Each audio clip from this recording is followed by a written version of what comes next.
Imagine what your life could look like if you dedicated just 1 hour every day to improving yourself. Not a huge time commitment, but a focused, purposeful hour that you protect and use wisely. This simple choice can lead to big changes, better habits, clearer goals, stronger mindset, and more energy. The truth is, you don't need to overhaul your whole life at once.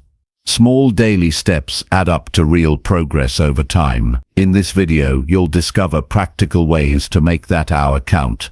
You'll learn how to take control of your mornings, calm your mind, and focus your energy on what matters most. You'll find out how to build habits that stick, face challenges with courage, and connect with people who help you grow. Each step is designed to be simple but powerful enough to transform how you live. You don't have to wait for the right moment or have special skills to start. The tools and ideas shared here are for anyone willing to take action and commit to steady improvement. There will be no jargon or complicated theories, just clear, honest advice that you can apply immediately. If you're ready to stop feeling stuck and start moving forward, this video is for you. By dedicating 1 hour a day to yourself, you're making a choice to grow, to build resilience, and to shape your future on your own terms. Stay with me and discover how that 1 hour can truly change your life. Chapter 1. Start waking up early and take control today. Waking up early is not about being a morning person, it's about making a choice. A choice to stop letting life pass you by and to start showing up for yourself before the world demands your attention. The moment you decide to rise before most people do, you begin to reclaim time that's been slipping through your hands for years. You stop waking up late, rushing into your day, and constantly playing catch-up. Instead, you become the one who leads, who sets the tone, and who begins the day with intention, not reaction. You don't need to be perfect. You don't need to wake up at 4 a.m. starting tomorrow. All you need is one decision, one step toward discipline, one act of self-respect. When you wake up early, you prove to yourself that your comfort is not your highest goal. You prove that your life matters enough to meet it with clarity, stillness, and presence. That one quiet hour early in the morning before the noise starts, before emails and phones and problems demand your time, that hour belongs only to you. And what you choose to do with that hour will determine how the rest of your life unfolds. If your days often feel chaotic, stressful, and unproductive, it's not because you're lazy, it's because your time is not yours. You wake up just in time to meet your obligations. You rush into the day unprepared, and you never feel like you're ahead. The truth is, most people live their lives reacting to everything. They react to messages, to people, to tasks, to moods, and they wonder why they feel stuck. But waking up early puts you in a different category. It places you among the few who live with intention, the few who design their lives rather than just endure them.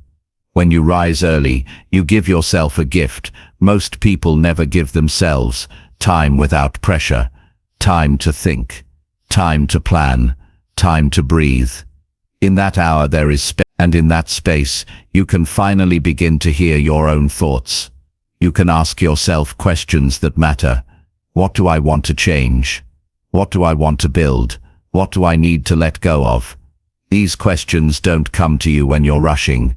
They come when you create stillness. And stillness is what the early hours provide. Many people say they don't have time to work on themselves. They want to read, journal, reflect, exercise, meditate, but the day gets away from them. But the problem isn't the lack of time. The problem is that their time is always given away first, to work, to screens, to stress. The first hour of your day is the most powerful. If you give that hour to yourself, everything else becomes easier. If you give it away, everything becomes harder. When you start your day in control, you stay in control. When you start in chaos, the whole day slips away. It doesn't need to be dramatic. Start by waking up just 15 minutes earlier than you do now. Use those 15 minutes for you. Not for checking your phone, not for scrolling, not for replying to messages. Use them to sit in silence, to breathe, to reflect, to remind yourself that you are here for a reason, that you have the right to own your time, that you are not just someone who reacts to life, but someone who creates it. Discipline is built in moments like these, not when everything is easy, but when you choose to rise despite the comfort of sleep. Each time you do that, you build mental strength. You remind yourself that you are not ruled by comfort. You are ruled by purpose. And purpose does not wait for the perfect time. Purpose moves when it's tired. Purpose shows up when it doesn't feel like it. Purpose gets up early. It's not about making your mornings perfect. It's about giving yourself a head start. A head start in clarity, in peace, in momentum. Because when you start strong, you carry that strength with you. You'll notice your mind is calmer. You'll feel more grounded. You'll stop rushing. You'll start choosing. And the more you do this, the more it becomes who you are. The kind of person who doesn't wait to be told what to do. The kind of person who leads themselves. The early hours hold a different kind of energy. They are quiet. The world has not yet woken up. And in that silence, your thoughts are clearer. Your intentions are stronger. You are free from noise, from pressure, from distraction. This is the hour where transformation begins. This is the hour where you remember who you are, not who the world tells you to be. And once you've experienced that, it becomes something you never want to lose. There will be days when you don't feel like getting up. Days when the bed is warm and the world feels heavy. But those are the days when getting up matters most. Because the goal is not to be perfect. The goal is to be consistent. If you show up for yourself often enough, you'll begin to feel different. You'll walk differently, speak differently, think differently, because your identity starts to shift. You're no longer someone who waits. You're someone who moves. You're someone who honors their time. People often underestimate how much can change in just 1 hour. They think it's too small. They think it won't make a difference. But 1 hour a day over 1 year is 30. That's over 2 weeks of uninterrupted time. Imagine what you could build with that. Imagine the progress you could make, the strength you could gain, the clarity you could find, the person you could become. Most people never give themselves that chance, but you can. And it starts with waking up early. When you rise early, you are making a promise to yourself. A promise that your life is worth showing up for. A promise that you will no longer be a victim of time, but the owner of it. A promise that you are ready to grow, not someday, today, and every day after that. That promise is powerful, because when you start to trust yourself, you stop waiting for others to change your life. You become the change. You don't need motivation. You need a reason that means something to you. Maybe it's your health, your peace, your purpose, your family, your future. Hold on to that reason. Write it down. Read it every morning. And when the alarm rings and your body says no, let that reason speak louder. Let it pull you out of bed. Let it remind you that change is never easy, but it's always worth it. If you fall back into old habits, don't beat yourself up. Start again. Reset the next day. Progress is not about perfection, it's about direction.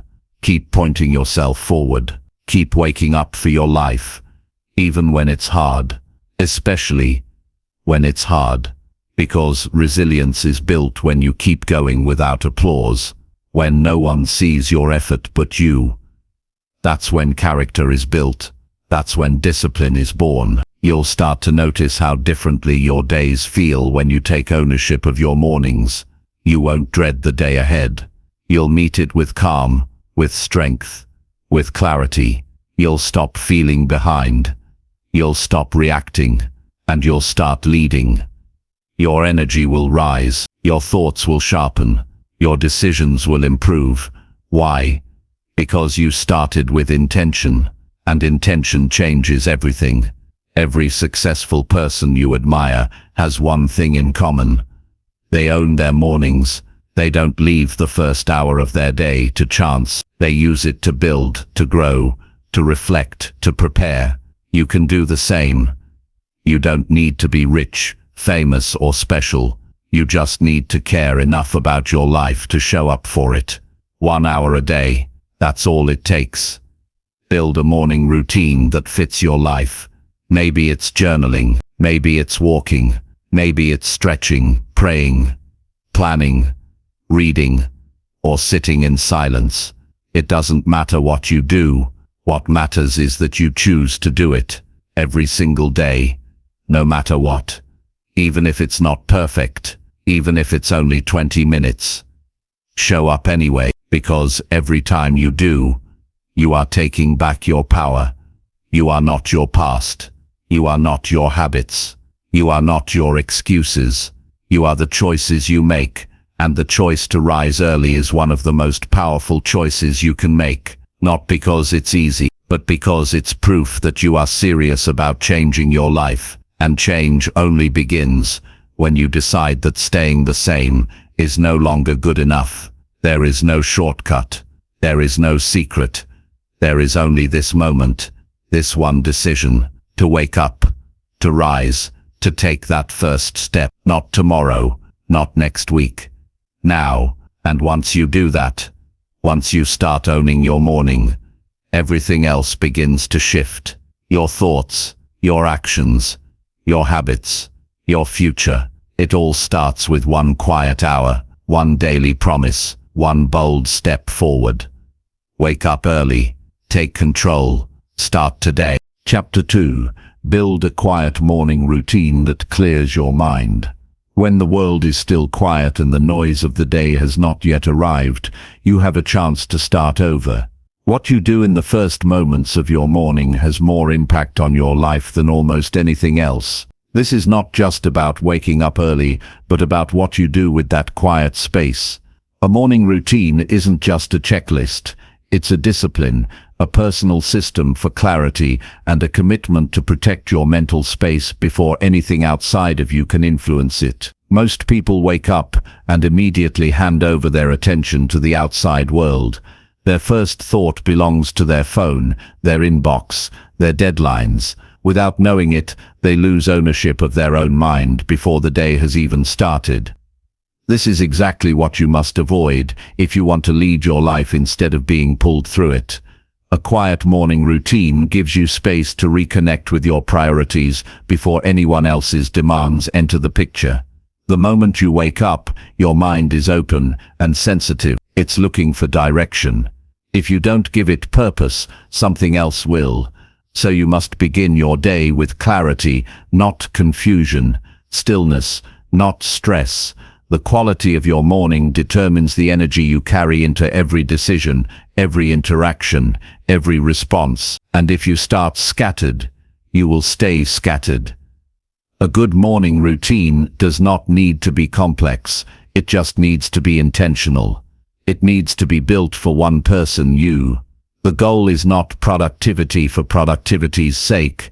The goal is presence. The goal is to return to yourself before the world starts asking you to be everything else.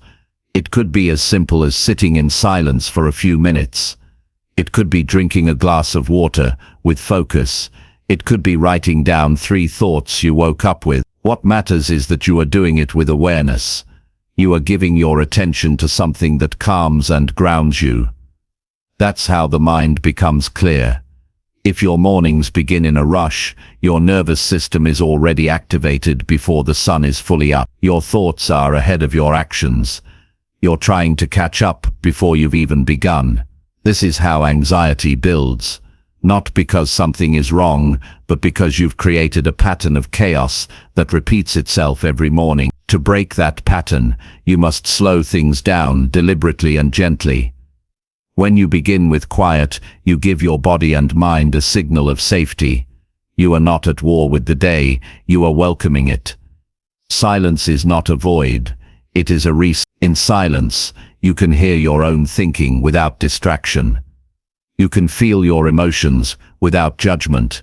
You can remember who you are and what matters to you. This is especially important if your life feels full of noise. If people are always calling, asking, demanding, needing, if your work pulls you in every direction, you must create boundaries, and the first boundary of the day must be internal. This is your time. It is not selfish to protect it. It is necessary. Start by creating a space for your routine. It doesn't need to be a separate room, just a clean surface, a chair by the window, a mat on the floor, somewhere you go only for yourself. When you arrive in this space, your mind begins to associate it with peace, with order, with clarity. That physical cue helps reinforce the habit. Then decide what to do in that space. Keep it simple. 1 or 2 practices, not a long list. The point is not to make it complicated. It's to make it sustainable. You might start with a short breathing exercise. 5 minutes of quiet breathing, eyes closed, attention on your inhale and exhale. You are not trying to control your thoughts. You are just creating space between your thoughts and your actions. This space is where control begins. This is where you stop reacting and start choosing. You could add journaling, not essays, just a few lines. How do I feel this morning? What is one thing I want to do well today?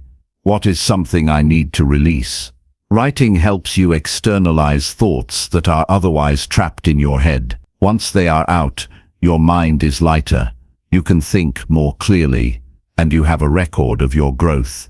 Day by day, thought by thought, you may choose to stretch or move your body gently, not exercise, just motion, to remind yourself that you are alive, that your body is not just a tool but a part of your awareness.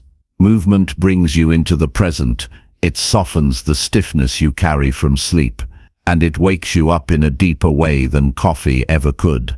You could also read, not scroll, not skim, but read 1 page of something meaningful, something that feeds your mind instead of draining it. Choose words that speak to your values, words that challenge or support your thinking. 1 page a day becomes a book, and 1 idea can change your life. Whatever you choose, make it yours. Don't follow trends, don't copy someone else's perfect routine. You are not here to perform for anyone. You are here to build a life that feels steady and strong from the inside out, and it starts with this routine.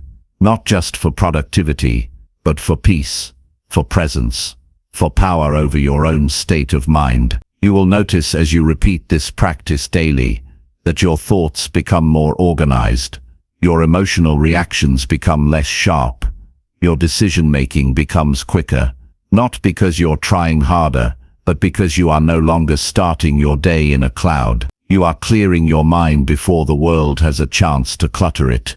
And as this clarity grows, it begins to spread into the rest of your day. You start responding to problems more calmly. You begin speaking with more patience. You notice your own patterns sooner. You begin to shift how you live, not by force but by alignment. Because when your day starts with peace, you are less likely to chase chaos. You are more likely to seek what supports your values, not what distracts you from them. There will be days when your mind feels full, even in the quiet. When you sit down and your thoughts are loud and fast, that is not failure. That is the work. The purpose of your routine is not to feel perfect. It is to meet yourself exactly as you are and still show up with care. Keep sitting, keep breathing, keep writing, because consistency builds trust, and when you trust your process begins to work. You don't need hours. You don't need silence all day. You just need enough space at the start to remember that your mind belongs to you, that your time is valuable, that your attention is something you direct, not something that gets pulled. You are building a foundation, 1 morning at a time, and soon, and foundation becomes strength. This is not about being impressive. It's about being present, The world will pull you in every direction if you let it. But when you start your day from a place of calm, from a place of internal control, you remember that you are not here to react to everything. You are here to choose, and that ability to choose what to think, what to focus on, what to ignore is what sets you free. Your quiet morning routine is a gift. It is not a task. It is not a performance. It is a reminder that in a noisy world, you still have power over your own experience. Use that power, use it wisely, and use it daily. 1 hour of quiet, one steady habit, one clear mind.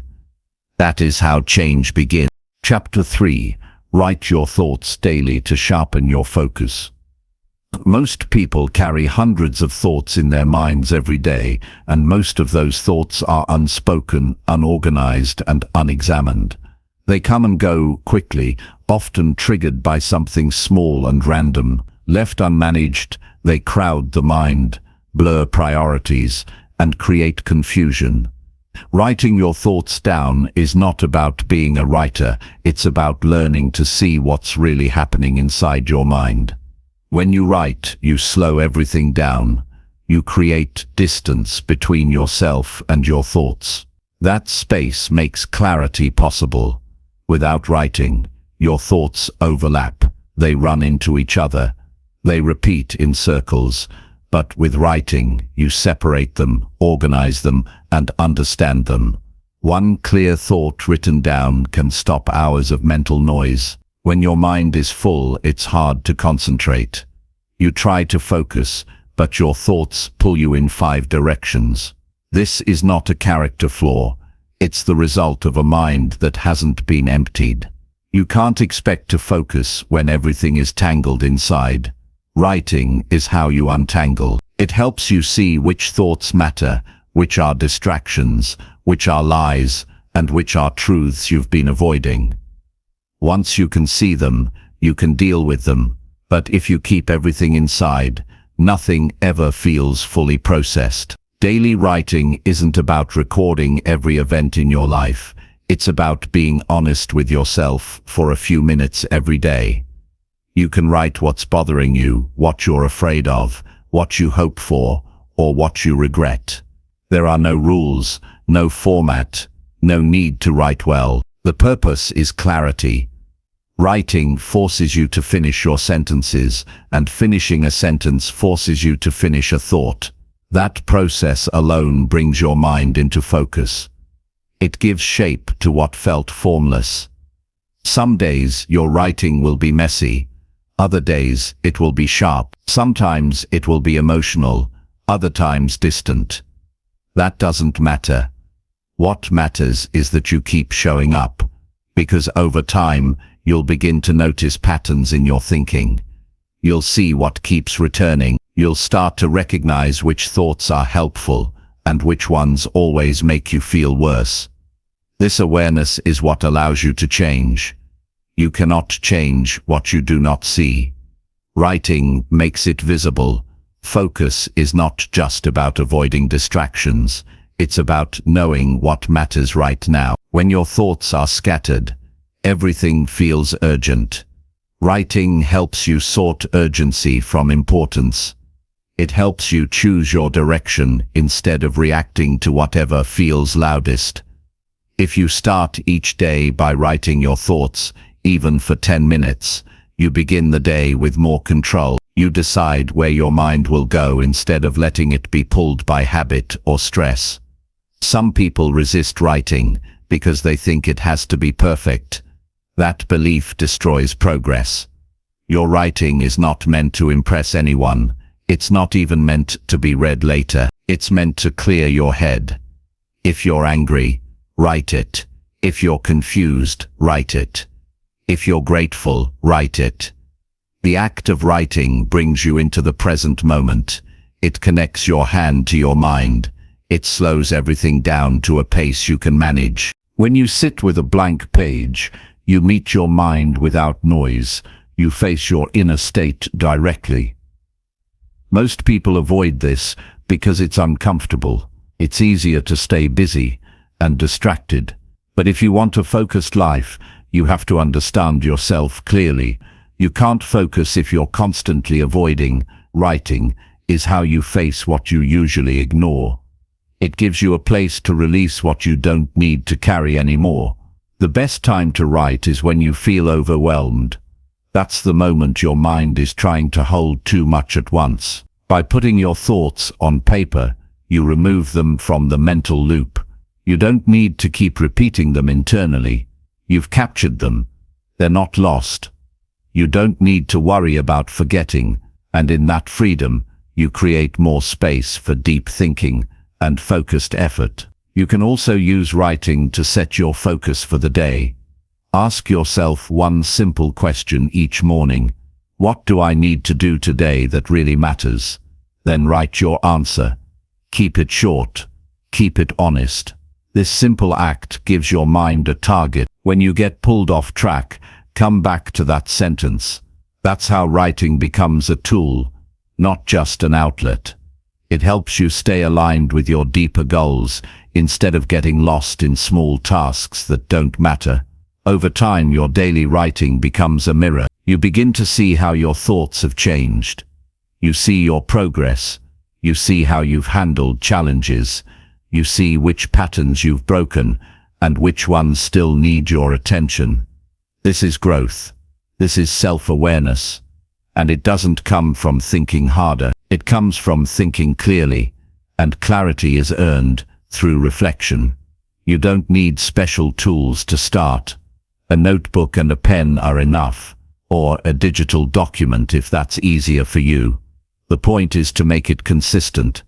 Set a time and protect it. Make it part of your routine. Don't wait for motivation.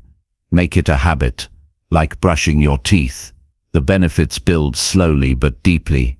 Your focus sharpens, your thinking becomes more accurate, and your decisions improve. There's a peace that comes from seeing your thoughts laid out in front of you. Even when they're painful, even when they don't make sense. The act of writing removes the pressure to hold it all in. You stop carrying everything on your back and start putting it down where you can examine it. And with that relief comes mental space. Space you can now use to focus on what truly matters to you.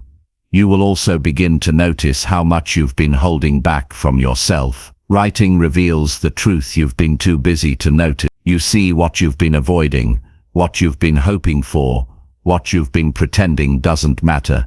And once it's there on the page, you can't unsee it. That's when transformation begins. Not because someone told you what to do, but because you saw it for yourself clearly and fully. There is no perfect way to do this. Some days you'll write a lot, some days you'll write 2 lines. Both count. What matters is that you keep the channel open. The moment you skip a day, the noise starts to creep back in. Keep the habit alive, even when you don't feel like it. Especially then. That's when it matters most, because writing is not just about recording your thoughts. It's about training your mind to pay attention, to slow down, to be honest. In a world that moves fast and pulls your attention in every direction, writing is a way to reclaim your focus. It's a way to return to yourself, to your priorities, to your clarity. 1 page a day is enough to begin changing how you think, how you feel, and how you act. The person who writes every day becomes more thoughtful, more aware, more disciplined, not by accident, but by intention. That level of clarity builds a strong mind, and a strong mind can handle anything. Chapter 4. Read 1 life-changing book every single month. Books are not just collections of words. They are mental blueprints that can change the way you see your life, your choices, and the world around you. Every book carries a voice, a mind, a system of thought that, if read carefully, can stretch your understanding beyond what you could ever imagine on your own. When you read 1 powerful book each month, you're not just learning new things, you're shifting your internal world. You're exposing yourself to new beliefs, strategies, and experiences that you haven't lived through but can still learn from. This is one of the few ways a person can grow without relying on trial and error. It's also one of the few habits that continues to build value with age. One book every month might sound small, but it's one of the most effective forms of personal development you'll ever find. Think about it. If you read 12 meaningful books in a year, books that teach, challenge, and stretch you, you will be 12 perspectives ahead of who you were before. Most people drift through life repeating the same information to themselves. They stay locked inside the same mindset, not because they don't want to grow, but because they don't know what else is possible. Reading opens the door to that possibility. Books are not about collecting facts, they are about learning how to think. A truly valuable book doesn't just tell you what to do, it shows you how to view the world differently. It invites you into someone else's clarity, someone else's discipline, someone else's years of trial and learning, condensed into pages you can absorb in weeks. No other tool gives you that much wisdom in such a small frame. But it only works if you're intentional with your reading. You need to choose books that stretch you, not just entertain you. Books that speak to your goals, your struggles, and your values. The right book at the right time can cause a shift that no speech or course ever could. You don't need to read fast. You don't need to understand every word. You just need to stay consistent. 10 pages a day is enough. Even 5. The goal is not speed, it's depth. You're not racing to finish books. You're trying to absorb the lessons that can help you think and live better. And for that, attention is more important than pace. Some of the most important insights you'll gain won't be from finishing more books. They'll come from slowing down with one book and letting it sink into your thinking. Make reading a non-negotiable part of your month. Choose the book before the month starts. Don't leave it to chance. Make it a priority like you would a workout or a meeting. Carry it with you. Keep it within reach. When you find time, use it. A few minutes in the morning, a quiet stretch in the evening, moments during breaks, these add up. And if you treat those pages with care, they will give back to you far more than you gave them. Reading also strengthens your attention. It trains your mind to sit with one idea for longer than a few seconds. In a world of fast scrolling and constant distraction, this is a skill fewer and fewer people have. When you read with focus, you're training your mind to stay with something meaningful. You're learning how to think past the surface. This kind of mental discipline transfers into every other part of life. You become more thoughtful in conversation, more patient with problems, more grounded when faced with stress. There's also something deeply personal about the relationship between a reader and a great book. You feel like the writer is speaking directly to you. Their words begin to echo in your own thinking. You carry their phrases into your day. You start to hear their voice when you face a decision or a challenge. This is not imagination, it's how real learning works. We internalize what we pay close attention to. So if you spend time each month with a strong book, you start to absorb that mindset. You don't just learn facts, you learn how to carry yourself differently. You don't need to agree with everything you read. In fact, disagreement is part of the process. A powerful book will push your limits. It will introduce ideas that feel uncomfortable or unfamiliar. That tension is where growth happens. You'll start asking questions you've never asked before. You'll start rethinking things you assumed were permanent. This is not about collecting answers. It's about refining your ability to think for yourself. A good book doesn't tell you what to believe. It gives you a clearer lens to examine your own beliefs. If you're not sure where to start, begin with topics that matter to your future. Read about discipline. Read about mindset. Read about emotional resilience, health, leadership, purpose, relationships, philosophy. Look for authors who speak clearly and simply. Avoid books that sound impressive but say little. You want wisdom, not complexity. Books that make you feel more awake, not more confused. Books that stay with you, not because they're trendy, but because they hold something solid. Reading one book a month also builds momentum. After a few months, you'll notice your language shifting. You'll find new ways to express your thoughts. You'll make deeper connections in conversation. You'll have more to draw from when solving problems. This isn't about becoming smarter. It's about becoming more equipped. Life doesn't wait for you to be ready. It throws challenges at you every day.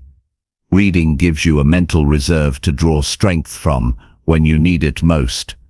There's something quiet but powerful about the act of sitting down with a book and choosing to engage. No one is forcing you, no one is grading you. You're doing it because you value your own development. That's a kind of self-respect that few people practice. And when you build that into your identity, someone who learns, someone who grows, someone who seeks truth, you start to live at a higher level of purpose and clarity. Books are also one of the most honest teachers. They don't care how old you are, what you've done, what your background is. They don't interrupt, they don't rush you. They meet you where you are, and they challenge you to think deeper. That kind of learning is rare. Most people only learn through crisis or failure, but you can learn through wisdom if you make time for it. One book a month is a small price for a mind that is constantly sharpening.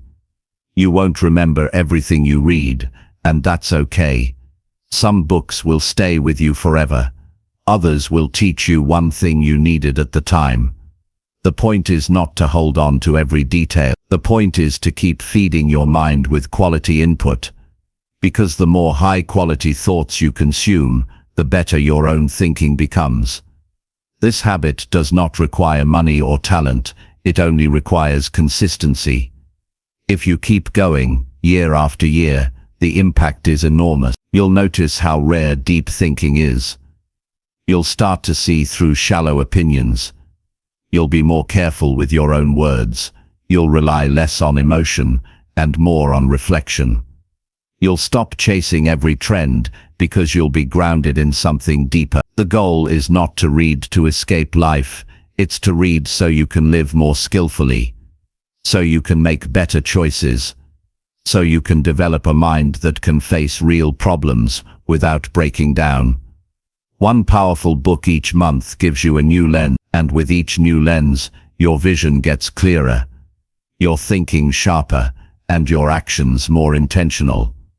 This is the path to becoming someone who does not live by chance, but by thought, and it starts with one book, every single month, no matter what. Chapter 5. Move your body every day and feel more alive. Your body is the vessel through which you experience every part of life. The strength of your body directly affects the strength of your mind, your energy, and your ability to follow through on what matters. Movement is not something extra to fit into your day. It's not a task reserved for athletes or for people with lots of time. Daily movement is a return to your natural state. It's the act of reminding yourself that you're alive, not just existing. Without regular movement, your energy slows. Your thoughts get heavier, and your emotions become harder to regulate. One of the most effective ways to take back control of your life is to take back control of your body. You don't need a gym. You don't need expensive equipment. You don't need to wait for perfect weather, the right schedule, or the right mood. All you need is the willingness to move, to use your body with purpose, to stretch, to walk, to breathe more deeply, to take control of your physical energy instead of letting it be drained by long periods of stillness and passivity. A day without movement is a day where your potential is left untapped. Even a few minutes of walking, stretching, or slow, steady exercise can change how you feel, how you think, and how you respond to everything else. There's a quiet power in choosing to move every single day, especially when you don't feel like it. It's a form of self-discipline that builds your confidence in small but important ways.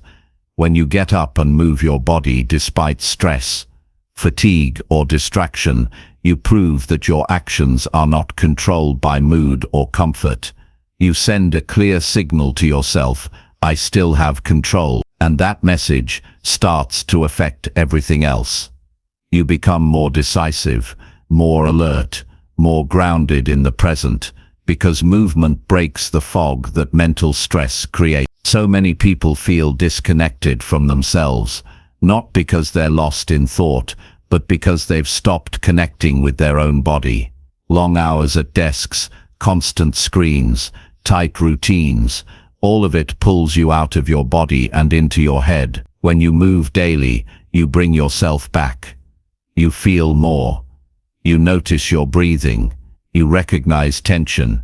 You become aware of where you're holding stress, where you're resisting, where you're tired, and where you're strong. This awareness gives you power because it gives you choice. You can adjust. You can care for yourself. You can respond instead of ignoring. Moving your body doesn't need to be intense. It needs to be consistent. A 10-minute walk can reset your entire state. A few stretches in the morning can ease stiffness and improve how you carry yourself for the rest of the day. Simple bodyweight exercises like squats, push-ups, or planks build strength that translates into everyday life. You don't need to aim for exhaustion. You need to aim for connection. Connection with your breath, your posture, your balance, your presence. You will notice that when you move, your emotions also begin to shift. Anger softens, sadness becomes clearer, anxiety loosens its grip. It's not magic, it's biology. Your body was made to move, and when it doesn't, everything begins to tighten, not just physically, but mentally. When you sit too long, think too much, and feel too overwhelmed, movement becomes the key to unlocking that tension. You don't have to figure everything out right away. Just take a walk. Just stretch your arms. Just breathe with intention as you move. This is how you return to clarity. A daily movement practice also strengthens your ability to endure, not just physically, but mentally. When you move consistently, you start to build a sense of resilience. You know what it feels like to push through discomfort. You learn to breathe through effort. You stop seeing challenge as a threat and start seeing it as something you can handle. This transfers into every other part of life. Whether it's a hard day at work, a conflict in a relationship, or a setback in your goals, you carry yourself differently when you trust your strength. When you move every day, you also begin to sleep better. You process stress more efficiently. You digest food more easily. You become more aware of how you eat, how you rest, and how you spend your energy. Movement creates a foundation for self-care. It grounds you in your own ability to affect change, to generate energy rather than wait for it, to take action instead of remaining stuck. Most people wait to feel motivated. But motivation doesn't come first. Action does. And movement is the simplest form of action you can take. There's something deeply empowering about realizing that you don't need perfect conditions to feel better. You just need to move. You can do it anywhere. In your living room, outside, in a small space with no equipment. What matters is that you decide to do it. That you see it not as something optional, but as something essential. The same way you eat and sleep, you must move. It's not extra. It's basic. If you find yourself overwhelmed, stressed, or mentally stuck, don't try to think your way out first. Move. Even just a little. Change your position. Walk to another room. Roll your shoulders. Lift your arms. These small shifts create a chain reaction. They change your breathing. They change your heart rate. They change your focus. And when your body shifts, your thoughts follow. This is not theory. It's real, and you can prove it to yourself every day. You don't need to track your steps or compete with anyone. This is not about numbers. It's about self-respect. It's about doing something every day that brings you back to life. Movement is a form of care that doesn't require words, just presence. When you move, you're not escaping anything. You're meeting yourself. You're saying, I'm still here, and I'm still capable. You don't need perfection. You need consistency.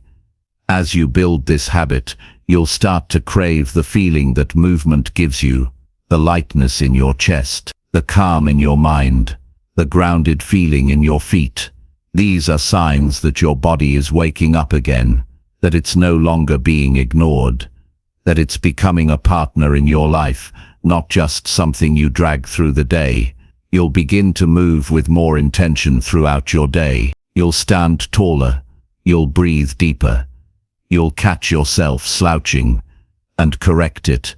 These are small shifts, but they accumulate into something much bigger, a sense of being fully present in your own life. Movement also sharpens your awareness of time. When you move daily, you start to notice how each day feels. You become more sensitive to how much you can do, how much energy you have, how long it takes to feel better after a hard moment. This awareness teaches you to manage your energy, not just your tasks. And when you manage your energy well, you become more effective at everything you do. This habit doesn't belong to any one lifestyle. It fits into every life, no matter your schedule, your profession, your age, or your background. You can move. You can stretch in the morning. You can walk after a meal. You can pause in the middle of the day and check in with your body. Every time you do that, you are choosing vitality over stagnation, aliveness over numbness, presence over autopilot. This chapter of your life can begin with one decision: to move your body every single day, not because someone else says you should, but because you're ready to feel more connected, more clear, and more in control. You're ready to stop waiting for energy and start generating it. You're ready to return to the part of you that doesn't need permission to feel good. It just needs movement, and that movement begins. Chapter 6. Set one clear goal and chase it daily. Most people live their lives surrounded by possibilities, but never commit to a single direction. They start many things, but finish few. They dream often, but rarely take deliberate steps forward. The reason is simple: they haven't chosen one clear goal to focus on. A life without focus becomes scattered. You feel busy but unfulfilled. You make progress in different areas, but never build real momentum. The solution is not to do more. It's to commit to one meaningful goal and give it daily attention. That's how discipline becomes powerful. Not by chasing everything, but by focusing your energy in one direction. A clear goal is not just a task, it is a commitment to yourself. It represents clarity, purpose, and forward motion. When you wake up each day knowing exactly what you're working toward, your actions gain weight. Your time becomes more valuable. You stop asking, "What should I do today?" and start asking, "What will bring me closer to my goal?" This question eliminates distraction. It simplifies your choices, and that simplicity makes consistency easier. You don't need to set 100 goals. You need one that matters, one that reflects something important in your life. Maybe it's building a new skill, improving your health, saving a certain amount of money, writing a book, or building a business. The actual goal doesn't need to impress anyone. It needs to mean something to you. It should stretch you without overwhelming you. It should challenge you without breaking your spirit. And most of all, it should give you a reason to keep showing up. Chasing one clear goal daily builds trust in yourself. Every small step proves that you can follow through. Every action reinforces the belief that you are capable, and that belief becomes the foundation of long-term success. You no longer rely on bursts of motivation. You begin to rely on structure. You know what you're building. You can measure progress. You can correct your path when needed, because you're actually on a path instead of wandering around waiting for inspiration to strike. When you focus on one goal, you will face resistance. You will want to add more. You will feel the urge to shift directions. This is normal. Your mind is used to jumping. It's used to distraction. But if you give in to that pattern, you lose momentum. Every time you start over, you waste the energy it took to begin. That's why choosing one goal matters so much. It protects your effort. It allows you to go deeper instead of wider. Depth creates results. Depth builds mastery. Depth builds confidence.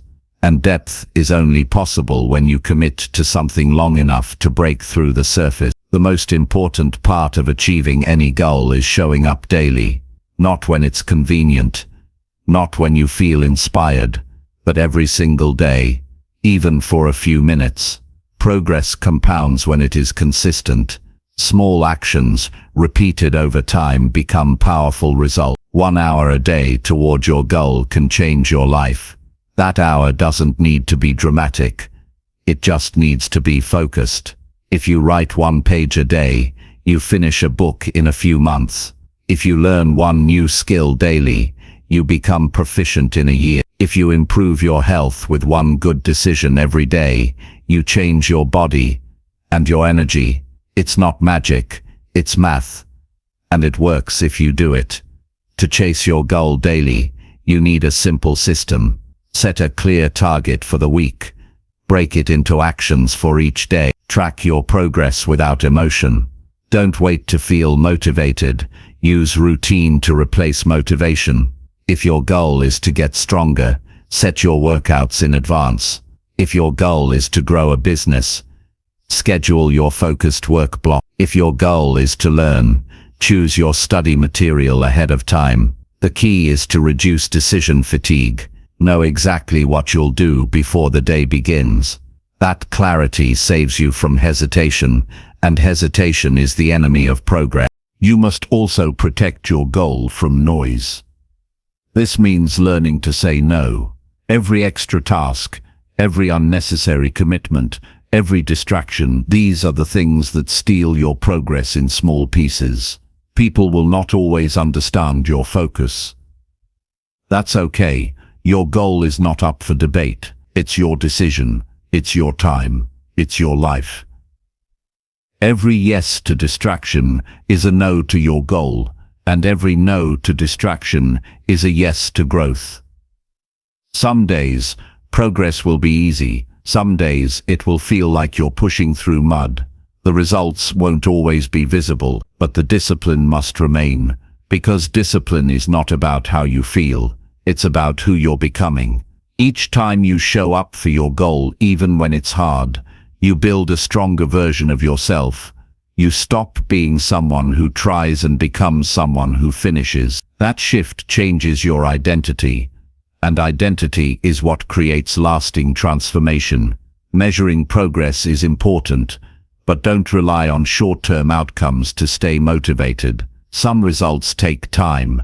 If you only stay consistent when the results are fast, you won't finish. Your motivation must come from something deeper. Your vision, your values, your desire to grow.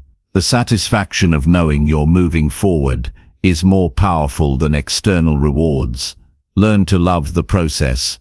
Fall in love with the quiet work, the steady grind, the unseen effort. That's where success is born.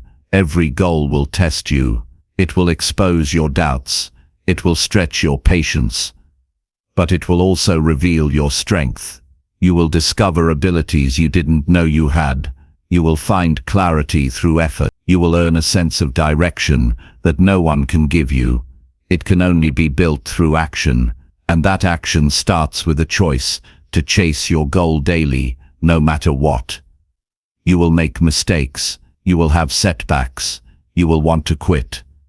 But if your goal matters, you will keep going. You will adjust without giving up.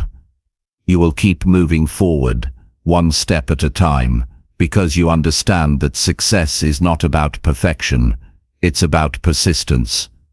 Every single day you work toward your goal, you reduce the space between who you are and who you want to become. That space shrinks with every action, and soon you'll look back and realize you've built something real.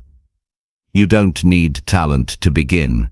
You don't need a perfect plan. You need a clear goal and the discipline to work toward it every day. That decision alone will separate you from the majority of people who wait, hesitate, or quit. Decide what matters to you. Write it down. Make it simple. Make it specific. And then show up for it every day. If you do that, your life will change, not by accident, but by effort. And it all starts with one goal and one choice to chase it daily, no matter how you feel. Chapter 7. Reflect on your day to learn and grow. Most people end their days without ever asking what they actually lived through. They rush from task to task, from one distraction to another, only to reach the evening drained and distracted again. Then they sleep and wake up to do it all over again. But growth doesn't come from motion alone. It comes from understanding. It comes from looking at what happened, what mattered, and what could have been better. Reflection is not a soft or passive act. It is one of the most powerful habits you can build if you want to live with direction and clarity. Without reflection, experience is wasted. With it, even a simple day becomes a teacher. You don't need to spend hours doing this. Just 10 quiet minutes before bed can shift your entire relationship with time. You sit down, maybe with a notebook or just in silence, and you ask, what did I learn today? Where did I fall short? What did I do right? These questions may seem small, but they bring awareness that most people never stop to find. You begin to notice how you responded to stress. You see the choices you made that helped or hurt you. You recognize the patterns that repeat. These insights don't scream for your attention during the day, but they speak clearly when you pause to listen at night. When you reflect, you interrupt the cycle of automatic living. You stop moving on autopilot and start living deliberately. That change alone is rare. Most people don't reflect because they're afraid to see themselves clearly. They're afraid to admit what could have gone better. But the truth is, reflection is not about judgment. It's about improvement.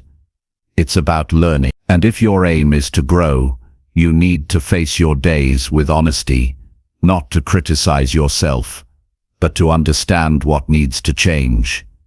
Some nights, your reflection will bring up discomfort. You'll see things you said that you shouldn't have. You'll notice the moments you gave in to fear or laziness or anger. These are not signs of failure. They are invitations. They are the beginning of better decisions. When you start to observe yourself this way, you become your own teacher. You don't wait for others to point out your flaw. You see them yourself, and you take responsibility for them. That's how real maturity is built. Not from perfection, but from honesty. Other nights, your reflection will remind you that you're stronger than you think. You'll see how you stayed calm during something stressful. You'll remember the moment you chose patience over reaction. You'll notice the way you supported someone else when it wasn't easy. These quiet wins often go unnoticed unless you stop and look for them. And when you do, they build confidence. They remind you that you are making progress, even when it doesn't always feel like it. One of the best questions to ask yourself each night is, what do I want to do differently tomorrow? This keeps your focus forward. It turns your reflection into action. It gives purpose to your awareness. If you notice that your phone distracted you too much today, you can plan to put it away earlier tomorrow. If you lost your temper with someone, you can think about why and how you want to handle similar situations next time. This process is simple, but it builds momentum. Every night becomes a checkpoint. Every day becomes a lesson. You can also reflect on how your goals are progressing. Are you moving closer to the life you want? Did your actions today match your values? Did you spend time on what truly matters, or did you get pulled off track? These questions are how you stay honest with yourself. Without this practice, it's easy to drift. You wake up a year later wondering why nothing feels different. But if you reflect consistently, you stay awake. You make small adjustments that lead to big changes over time. This habit is even more powerful when paired with writing. When you write your reflections, they become real. You can see your thoughts on paper. You can track your growth. You can revisit past entries and see how your thinking has changed. You'll begin to notice progress that's easy to forget in the rush of everyday life. This record of growth becomes something you can rely on. It shows you that change is happening, even on the days when you doubt it. Reflection also helps you regulate your emotions. By naming what you felt during the day, you process it instead of carrying it into the next day. You reduce emotional buildup. You become more in tune with your inner life. This makes you calmer, more stable, more centered. You stop reacting without thinking. You stop letting your emotions make decisions for you. You begin to respond with thoughtfulness instead of impulse. This process doesn't need to be formal. You don't need a fancy journal or structured routine. You just need a quiet space and the willingness to ask yourself honest questions. Over time, this small act becomes a foundation for better living. You notice your habits before they control you. You see your progress before it's obvious. You adjust your path before you drift too far from it. That is what reflection makes possible. It is not about dwelling on the past. It is about learning from it and moving forward with more wisdom. Even if your day felt average or uneventful, there is always something to learn. Maybe you'll notice how your energy shifted throughout the day. Maybe you'll realize that certain people drain or lift you. Maybe you'll discover that you've been avoiding something important. These small realizations add up, and they only come when you take the time to notice them. Reflection also sharpens your sense of time. You become more aware of how you use your hours. You begin to value your attention more. You stop wasting so much of your life on things that don't matter, because you're constantly checking in with yourself. That check-in becomes a filter. It helps you stay aligned with what you truly care about. It reminds you that each day is a chance to live with more awareness and less regret. You won't always feel like doing this. Some nights you'll be tired. Some nights you'll think it's not necessary. But those are the nights it matters most, because discipline is built in the quiet moment. When you reflect even when it's hard, you train yourself to care about your growth more than your comfort. That mindset creates transformation. It builds character. It makes you into someone who takes responsibility for their life, not someone who waits for change to come from the outside. 1 hour a day can change your life. 10 minutes of that hour can belong to reflection. That time will give meaning to everything else. It will help you catch the lessons hidden in your mistakes. It will show you the progress hiding behind your routine. It will help you live each day with more clarity, purpose, and intention. You won't always get everything right, but if you reflect, you will always keep learning. And if you keep learning, you will keep growing. That is how real change happens. One day at a time, one honest moment at a time, one reflection at a time. Chapter 8. Turn off distractions and take back your time. Every day you are handed the same amount of time as anyone else. What separates those who move forward in life from those who stay stuck is not talent or luck, it's how they protect and use their time. Distractions are not just minor interruptions. They are the invisible force that slowly takes your life away from you. They take your attention, your focus, your energy, and they offer nothing valuable in return. If you don't take control of your time, someone or something else will. This is the truth most people avoid because it's easier to blame circumstances than to face your own choices. But your growth begins the moment you take full responsibility for how you spend your time each day. Distractions are everywhere. They live in your phone, your notifications, your habits, and even in your own thoughts. The world is designed to pull your attention in every direction, but your own. Companies want your clicks. Platforms want your scrolling. People want your instant replies. Every beep, every vibration, every message demands something from you. And the more you respond without thinking, the more of your life you give away without realizing it.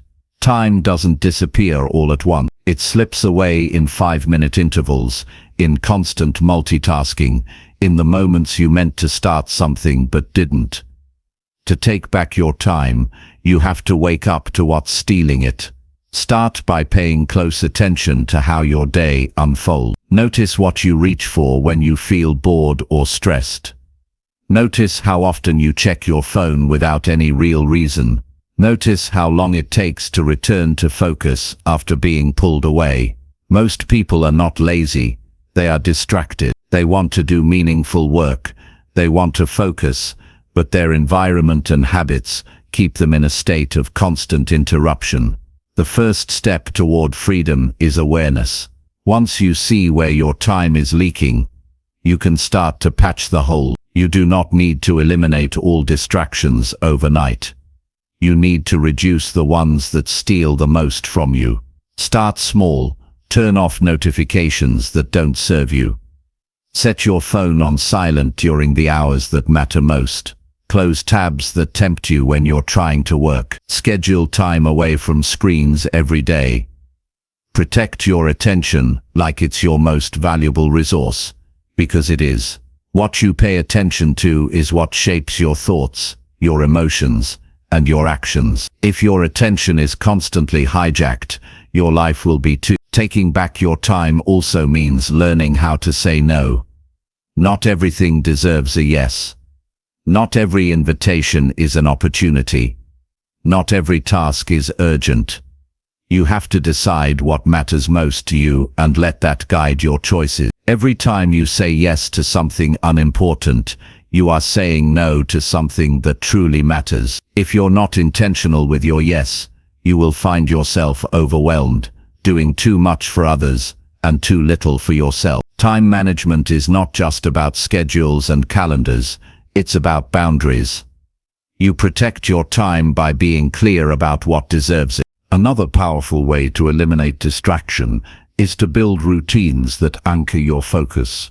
When you know what you're supposed to do and when you're supposed to do it, you reduce the number of decisions you have to make. This frees up mental energy and makes it easier to resist temptation. For example, if you have a set time every day to write, to read, to exercise, to plan, you don't have to waste energy deciding whether to do it. You just do it. And the more you do it, the more it becomes a natural part of your day. Focus grows when it's supported by structure. You also need to create an environment that helps you concentrate. Clean your workspace. Remove unnecessary clutter. Put your phone in another room while working. Use tools that block websites or apps during work hours if you need them. Play background sounds that help you focus, or sit in silence if that works better. The point is not to be perfect. The point is to design your surroundings in a way that supports your best work, not your worst habits. Distractions often feel harmless because they're small, but that's what makes them dangerous. One video turns into 10. One message turns into an hour of back and forth. One glance at social media pulls you into a stream of noise that leaves you mentally drained, and after a while, you forget what you were even doing. This kind of time loss doesn't just slow your progress, it robs you of mental clarity. You become foggy, impatient, anxious. Your mind loses the ability to stay with one thought for long. And slowly, without noticing, you begin to live reactively instead of intentionally. But when you take control of your time, everything changes. You begin to feel lighter. Your mind becomes clearer. You start finishing what you start. You gain more from the same hours. You stop rushing. You become more present with others because your attention isn't scattered. You begin to feel the quiet pride that comes from doing what matters and letting go of what doesn't. That feeling builds self-respect. It builds discipline, and discipline builds a life of freedom. None of this requires extreme effort. It just requires consistency. Each time you resist a distraction, you strengthen your focus. Each time you turn off a notification, you take back control. Each time you stay with a task from start to finish, you prove to yourself that you can direct your mind. These small decisions add up. Over time, they transform the way you use your days, and your days, stacked together, become your life. You will still be tempted. You will still get distracted. Sometimes, that's part of being human. But with awareness and discipline, you can reduce how often it happens. You can recover faster. You can design your day in a way that supports focus and clarity instead of noise and confusion. You don't need to be perfect. You just need to stay committed to improving, one choice at a time. When you finally start living without constant interruption, you will feel it. You'll notice how much more calm you are. You'll realize how much time you truly have. You'll experience the satisfaction of deep work, of real rest, of being fully engaged with what matters. That's what taking back your time really means. It means choosing to be present in your life, instead of watching it slip by while you chase distractions that never give anything back. Time is not something you manage once and forget. It's something you protect daily. Every moment you defend your attention, you create space for something real to grow. Whether it's a goal, a relationship, a skill, or just peace of mind, it all depends on your ability to stay with what matters. That ability is within your reach, and it begins when you decide that your life is too important to waste. Turn off what doesn't matter. Focus on what does. The rest will follow. Chapter 9. Speak to yourself with respect and encouragement. The way you speak to yourself shapes every part of your life. It affects how you see your failures, how you respond to setbacks, how you treat others, and how you carry yourself through your hardest days. Most people are far kinder to others than they are to themselves. They extend patience, forgiveness, and compassion outward, but inward, they speak with harshness, criticism, and doubt. This quiet self-dialogue builds or breaks your confidence. It either moves you forward or holds you back. If your inner voice constantly tears you down, it becomes harder to take risks, stay focused, or believe in your ability to grow. Respecting yourself doesn't begin with achievements. It begins with how you speak to yourself when no one else is listening. Every single day, you have a choice. You can either be your own critic or your own encourager. This doesn't mean you ignore your flaws. It means you speak to your flaws with honesty and care instead of shame and punishment. You can say, "I didn't handle that well today, but I can learn from it," instead of "I'm a failure." That one shift changes everything. It keeps you moving. It helps you grow without tearing down your sense of worth. Encouragement is not about pretending everything is fine.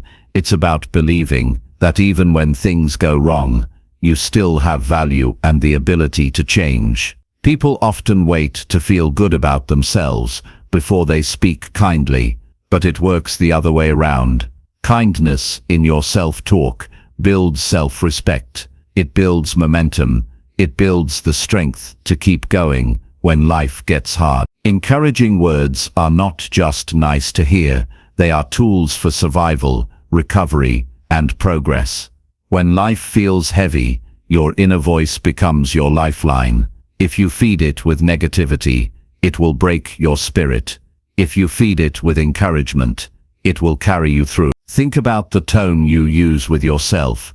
Would you speak to someone you love the way you speak to yourself? Would you call them weak when they're struggling? Would you tell them they'll never change? Would you mock their efforts or shame their failures? If not, then why speak that way to yourself? You live with your inner voice every day. You can't escape it. So why not make it a source of strength instead of pain? Self-respect is built through language. Every time you tell yourself, "I'm trying," you honor your effort. Every time you say, "I can do better next time," you leave room for growth. These words are not soft. They are strong. They do not make you blind to your mistakes. They help you correct them without giving up. They build resilience, because when you believe in yourself, you are more likely to try again, to face challenges head-on, and to stay steady in moments of doubt. Negative self-talk often comes from old habits, from things you heard growing up, from failures that still echo, from comparisons that make you feel small. But those voices don't have to define you. You can create a new pattern. You can start replacing criticism with clarity. Instead of "I can't do this," say, "This is hard, but I'm learning." Instead of "I always mess things up," say, "I made a mistake, but I can fix it." These changes may seem small, but they change the direction of your thoughts, and that changes your behavior. You are not weak for needing support, and that includes support from yourself. In fact, the most independent and disciplined people know how to be kind to themselves. They know that shame doesn't create lasting change. Respect does. If you want to become stronger, start with your words. If you want to stay focused, start with your tone. If you want to live with peace, speak to yourself in a way that calms rather than agitates your mind. 1 hour of kindness to yourself can undo days of self-doubt. Even if the world is chaotic, you can choose to make your inner world steady. Even if others criticize you, you can choose not to join them. This doesn't mean ignoring your weaknesses. It means believing you can grow through them. It means recognizing that you have already survived a lot, and that deserves respect. It means looking in the mirror and choosing not to tear yourself apart. Daily self-encouragement is not a one-time fix. It's a practice. You won't always feel like doing it. On your worst days, you'll want to give in to harshness. But those are the days when it matters most. Speak to yourself the way a mentor would. Direct, but compassionate. Clear, but caring. Remind yourself that effort matters, that trying again matters, that being human means you'll struggle, but you can still make progress. Every kind word is a small act of healing. If you're working on a goal, your inner voice will decide how long you stick with it. If you cheer yourself on, you're more likely to keep showing up. If you beat yourself down, you'll avoid the work and delay progress. Motivation fades quickly when your mind becomes a hostile place. But when your self-talk lifts you up, even small wins feel meaningful. That creates momentum. That builds confidence. That fuels consistent effort. The truth is, no one spends more time with you than you. Not your family, not your friends, not your teachers or mentors. You are with yourself all day, every day. If you want a better life, it starts with creating a better environment inside your own head. Encourage your own growth. Respect your own journey. Be firm, but fair. Challenge yourself, but support yourself. Your inner voice should not be your biggest obstacle. It should be your strongest ally. If you find yourself stuck in negativity, pause and listen. Catch the words you're using. Question them. Would you say those words to a child trying their best? Would you say them to a friend who was hurting? Probably not. So stop saying them to yourself. Rewrite the message. You don't need to lie to yourself. You just need to speak the truth in a way that lifts, instead of crushes.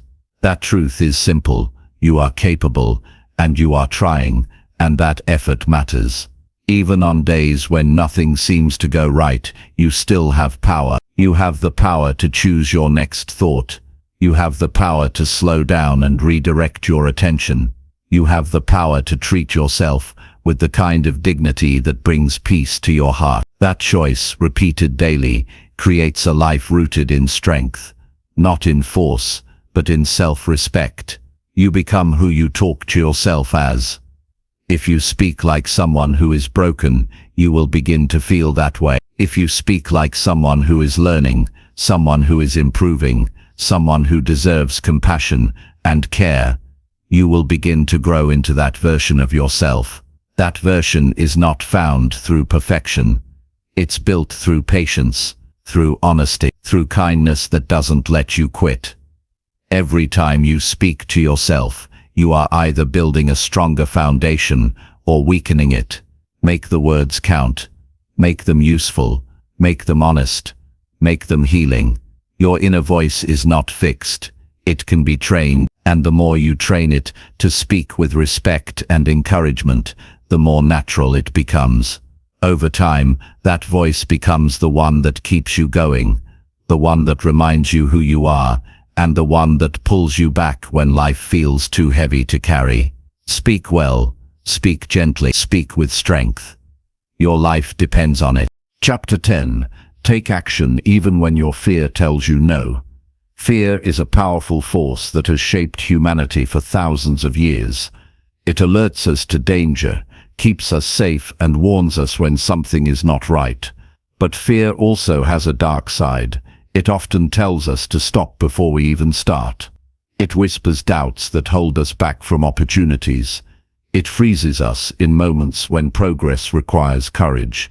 If you wait until fear disappears before you act, you will wait forever. The key to growth, to change, to success is learning to take action despite fear. Doing what you must even when your mind screams no. Fear is not the enemy. Fear is a signal. It tells you that something important is happening, that you're stepping out of your comfort zone, that you're reaching for something new. That means you're alive. That means you're growing. The moment you feel fear is the moment you're on the edge of transformation. If you listen to fear as a stop sign, you miss the chance to become stronger. If you see fear as a guide that asks for respect but not control, you open the door to possibility. Most people believe courage is the absence of fear. It's not. Courage is moving forward in spite of fear. It's the decision to take action even when your body wants to retreat. Courage is small. It's a series of tiny choices, saying yes to the task even though you want to say no, showing up even when you want to hide, trying again even when you want to quit. These moments add up. They change your relationship with fear. They turn it from a wall into a doorway. When fear rises, it helps to acknowledge it without judgment. Recognize the feeling, but do not let it control your decisions. Tell yourself, I am afraid, but I will act anyway. This simple statement shifts your mindset. It separates your identity from your emotion. Fear is temporary. Action creates progress. You can feel scared and still move forward. This is the essence of mastery over yourself. Often fear builds because your mind imagines worst-case scenarios. You picture failure, rejection, humiliation, loss. But most fears never come true or are not as bad as you think. The mind exaggerates danger because it wants to protect you. Your job is to test those thoughts with reality. Break down the fear into facts. Ask yourself, what is likely versus what is imagined? What is the worst outcome, and how would you handle it? This process reduces the power of fear. It gives you clarity. Clarity makes action easier. Action does not require giant leaps. It can start with small steps. The smallest action is better than the biggest intention. If you want to write a book but fear stops you, write one sentence today. If you want to start exercising but fear of failure holds you back, put on your shoes and walk out the door. If you want to speak up but fear of judgment silences you, say one honest sentence in a meeting. These small moves build momentum. They prove you are stronger than your fear. Fear often feels louder in your mind than in reality. When you take action, you learn that fear's voice is often a lie or a distorted version of truth. You discover that you can handle more than you thought. You gain confidence that silences the next wave of fear. Action builds resilience because it trains your mind and body to respond with effort instead of avoidance. This rewires your nervous system to see challenge as growth instead of threat. Taking action despite fear requires preparation. Preparation is not about eliminating fear, but about creating conditions that support courage. This means breaking your goal into manageable parts. This means practicing skills quietly before showing up publicly. This means building a routine that strengthens your discipline. When you prepare well, you reduce uncertainty. Reduced uncertainty lowers fear. Preparation is a form of respect for yourself and your goal.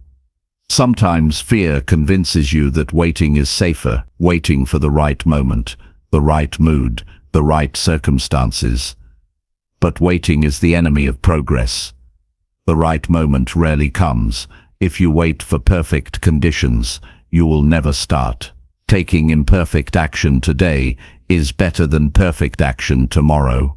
Imperfection is part of growth. You learn by doing, not by planning forever. The sooner you start, the sooner you improve. Fear can also disguise itself as rational thinking. You might tell yourself, "I'm just being careful," or "I need more information." While caution is wise, it can become an excuse to avoid discomfort.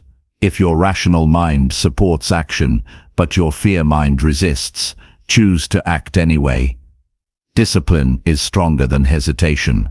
Action is the bridge between intention and result. Without it, goals remain dreams. Remember that courage is a muscle that grows with use. The more you face your fear, the easier it becomes to face the next one. Fear will never disappear completely, but your power over it will increase. You will move from reacting to responding, from avoiding to embracing, from doubting to trusting.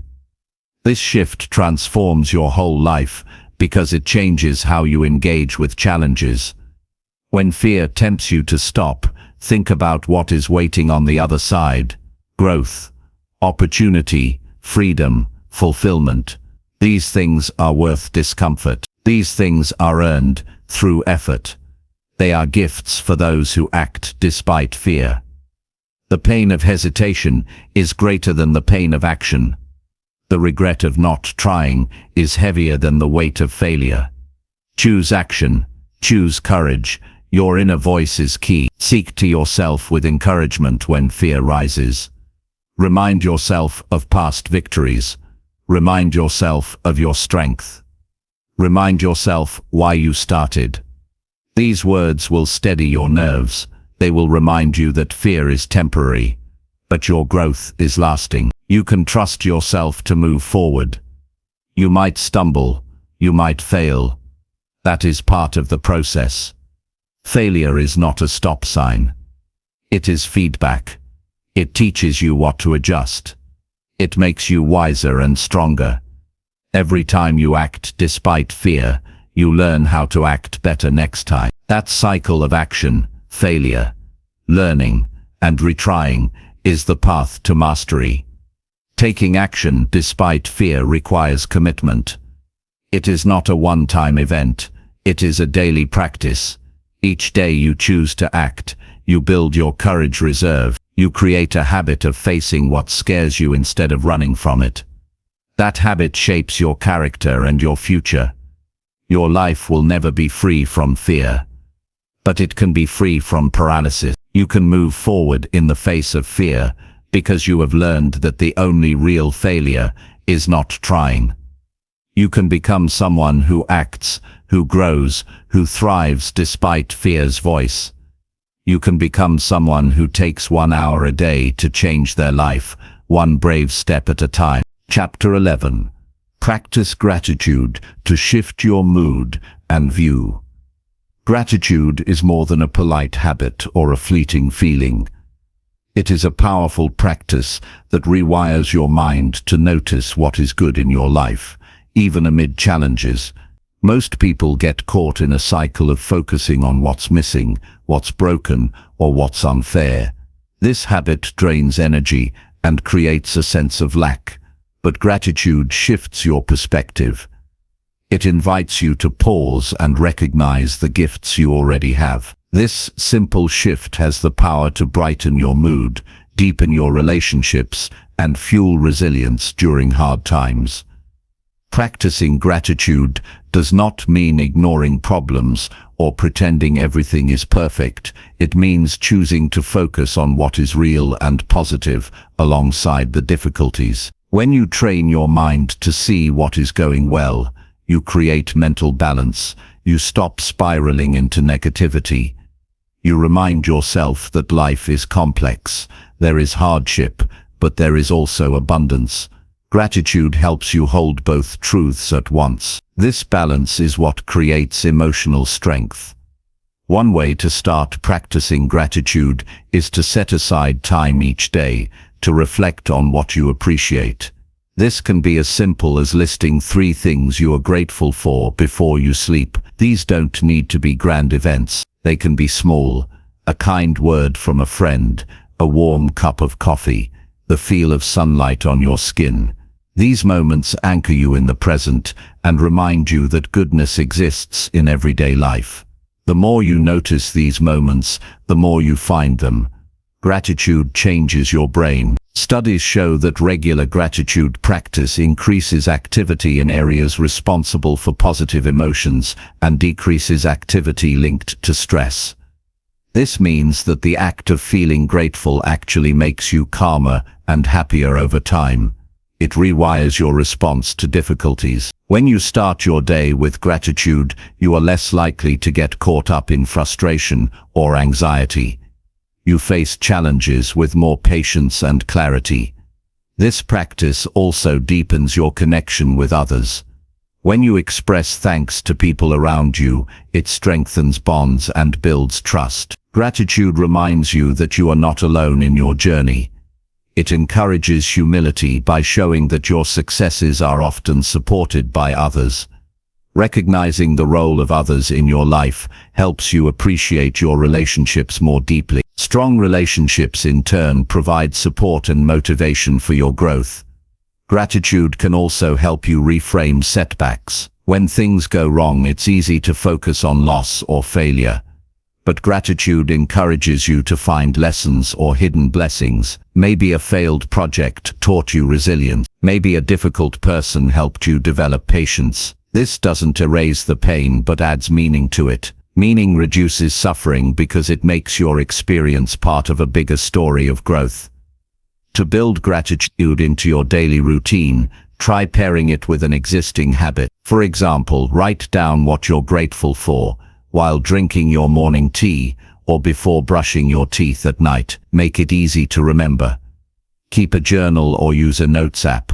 Some people find it helpful to share gratitude with a friend or family member regularly. Speaking your gratitude out loud makes it more real and contagious. Another way to deepen gratitude is through mindfulness. Mindfulness teaches you to pay full attention to the present moment without judgment. When you are mindful, you notice small things that normally pass by unnoticed. The sound of birds, the texture of your clothes, the rhythm of your breath. These small details become sources of gratitude because you recognize them as part of your life's richness. Mindfulness and gratitude together create a powerful tool to ground your mood. Gratitude also builds resilience because it shifts your focus from what you lack to what you have. This shift creates hope. Hope fuels action and endurance. When you feel hopeful, you are more likely to keep pushing forward even when obstacles appear. Gratitude reminds you that you have resources, inner and outer, that can support you. This awareness increases your confidence and reduces feelings of helplessness. Even on difficult days, there is always something to be grateful for. Maybe it's the strength that got you through yesterday. Maybe it's a lesson learned the hard way. Maybe it's the opportunity to try again. Gratitude does not demand perfection. It welcomes imperfection, but insists on noticing what is still good. This mindset makes you more adaptable because you are not stuck in blame or despair. You are open to possibilities and solutions. Practicing gratitude daily requires discipline, especially at first. Your mind will resist because it's used to scanning for threats and problems. But persistence builds new mental pathways.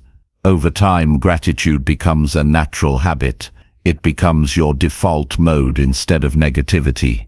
This change impacts how you experience life on a fundamental level. The ripple effects of gratitude extend beyond your mood. They improve your health, your sleep, your social life, and even your productivity. When you appreciate what you have, you worry less. When you worry less, you sleep better. When you sleep better, you have more energy. When you have more energy, you perform better. Gratitude is not just an emotion, it's a foundation for well-being. In moments when gratitude feels difficult, start small. Focus on your breath, on the roof over your head, on your ability to take a step forward. These small acknowledgements break the cycle of negativity. They remind you that life is still worth living fully. This mindset is not naive. It is realistic and empowering. Your inner dialogue shapes your experience. When you notice complaints or negative thoughts, gently shift them to gratitude. Instead of saying, "I'm stuck," say, "I'm grateful for this chance to pause and think." Instead of "I'm tired," say, "I'm grateful for the rest I will have tonight." These small shifts reprogram your thinking patterns and create a positive feedback loop. Gratitude also invites you to celebrate progress, no matter how small. Each step forward, each effort made, each challenge faced deserves acknowledgement. Recognizing these moments boosts motivation and self-worth. When you track your growth with gratitude, you build a resilient mindset that embraces both success and struggle. Practicing gratitude is an investment in your mental and emotional health.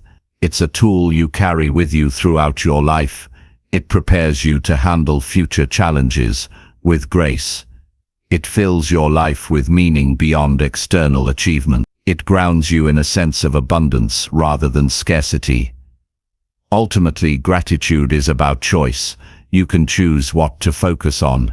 You can choose how to interpret your experiences. You can choose to see life's gifts, even in hard times. That choice changes your mood, your view, and your life. Make gratitude a daily habit. Make it a habit that lasts a lifetime. The rewards will transform your world from the inside out. Chapter 12. Say no to what does not build your life. Learning to say no is one of the most important skills you can develop to protect your time, energy, and focus. Saying no is not about being rude or selfish. It is about setting boundaries that honor your goals and values. Every yes you give to something that doesn't support your growth is a no to something that could build your life.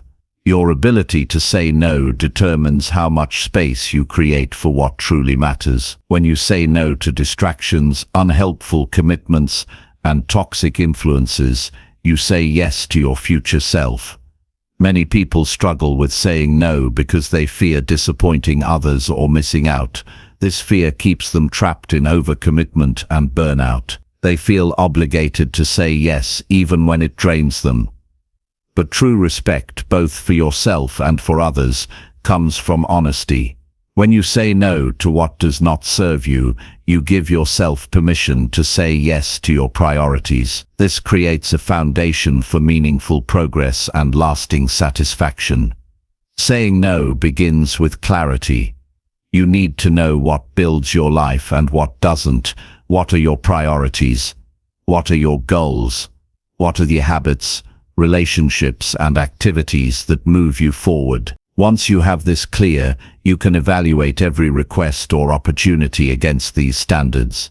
If something does not align, it deserves a no. This clarity prevents wasted time and energy on things that do not contribute to your well-being or growth. Saying no also requires courage. It's uncomfortable to disappoint others or risk conflict, but discomfort is temporary. The consequences of not saying no can last for years. Overcommitting leads to stress, fatigue, and resentment. It dilutes your focus and slows your progress. When you practice saying no, you protect your mental and physical health. You reclaim your power to decide how you spend your life. You do not owe anyone an elaborate explanation. A simple no is enough. Politeness and firmness can coexist. You can say, "Thank you for thinking of me, but I have to decline," without feeling guilty. Setting boundaries is a form of self-respect. When you respect yourself, others learn to respect you too. Over time, saying no becomes easier and more natural. Saying no also means recognizing your limits. Your time, energy, and attention are finite resources. You cannot pour from an empty cup. Saying no to extra commitments allows you to invest fully in your existing responsibilities and goals. It creates space for rest, creativity, and deeper focus. This balance is essential for sustained growth and happiness. Avoid saying yes out of obligation or fear of missing out. The fear of missing out often leads to overextending yourself.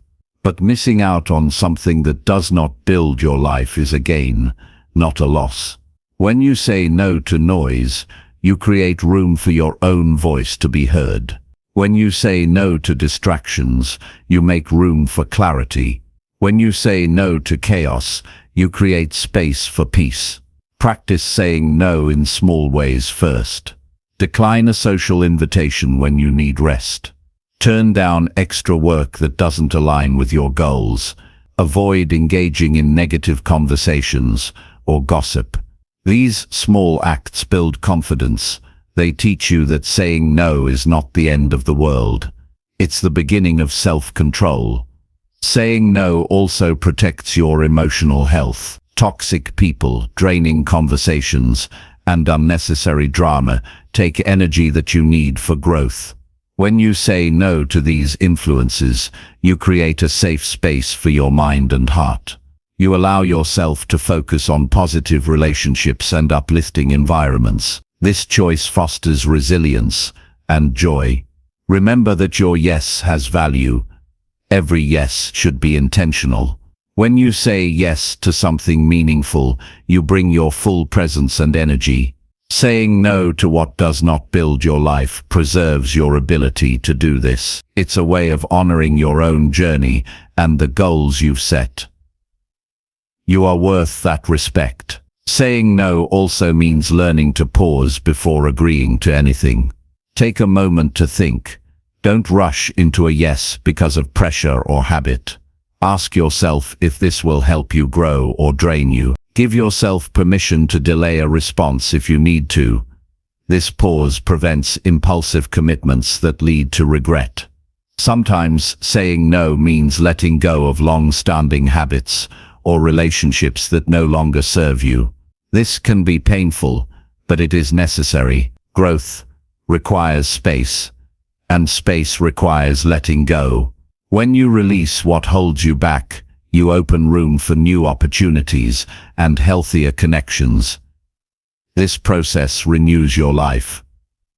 Saying no is also a way to protect your focus. Every distraction you refuse strengthens your concentration on what matters. Your focus is your most valuable asset. Without it, progress slows and goals feel distant. By saying no consistently, you guard your focus and increase your effectiveness. You become someone who finishes what they start. It's important to recognize that saying no is a skill that improves with practice. At first, it may feel uncomfortable or even selfish, but as you see the benefits, the calm, the clarity, the growth, you will want to say no more often. Your boundaries become stronger, your confidence grows, your life shifts toward what you truly want. Saying no is not about closing doors forever. It is about choosing which doors to open now. Sometimes you say no today so you can say yes tomorrow to something better. Sometimes you say no to protect your energy for what matters most. This is wisdom, not weakness. It is self-mastery, not avoidance. You are the gatekeeper of your life. You decide what enters and what stays out. Protect your time, your energy, and your dreams by saying no to anything that does not build your life. This simple, powerful act creates space for growth, peace, and fulfillment. When you say no with intention and respect, you say yes to yourself, and that is the foundation of real change. Chapter 13. Create a daily plan and follow it through. A daily plan is more than just a list of tasks. It is a blueprint that guides your day with purpose and intention. Without a plan, your day can slip away, leaving you wondering where the time went and why progress feels slow. Creating a daily plan brings structure to your life. It organizes your priorities and aligns your actions with your goals. Following it through is the discipline that turns intention into accomplishment. This combination is the foundation of steady growth and success. Starting with a clear plan each day gives you direction. It stops you from drifting into distraction or busyness without meaning. When you write down what you want to achieve, you create a contract with yourself. That contract reminds you of what matters most. It keeps your mind focused on the next step instead of being overwhelmed by everything at once. A plan breaks big goals into manageable pieces and makes progress visible. Creating a plan is not about perfection or rigidity. It's about clarity and flexibility. Your plan should reflect your true priorities, not just what seems urgent or easy. Begin by identifying the top 3 to 5 tasks that will move you closer to your larger goals.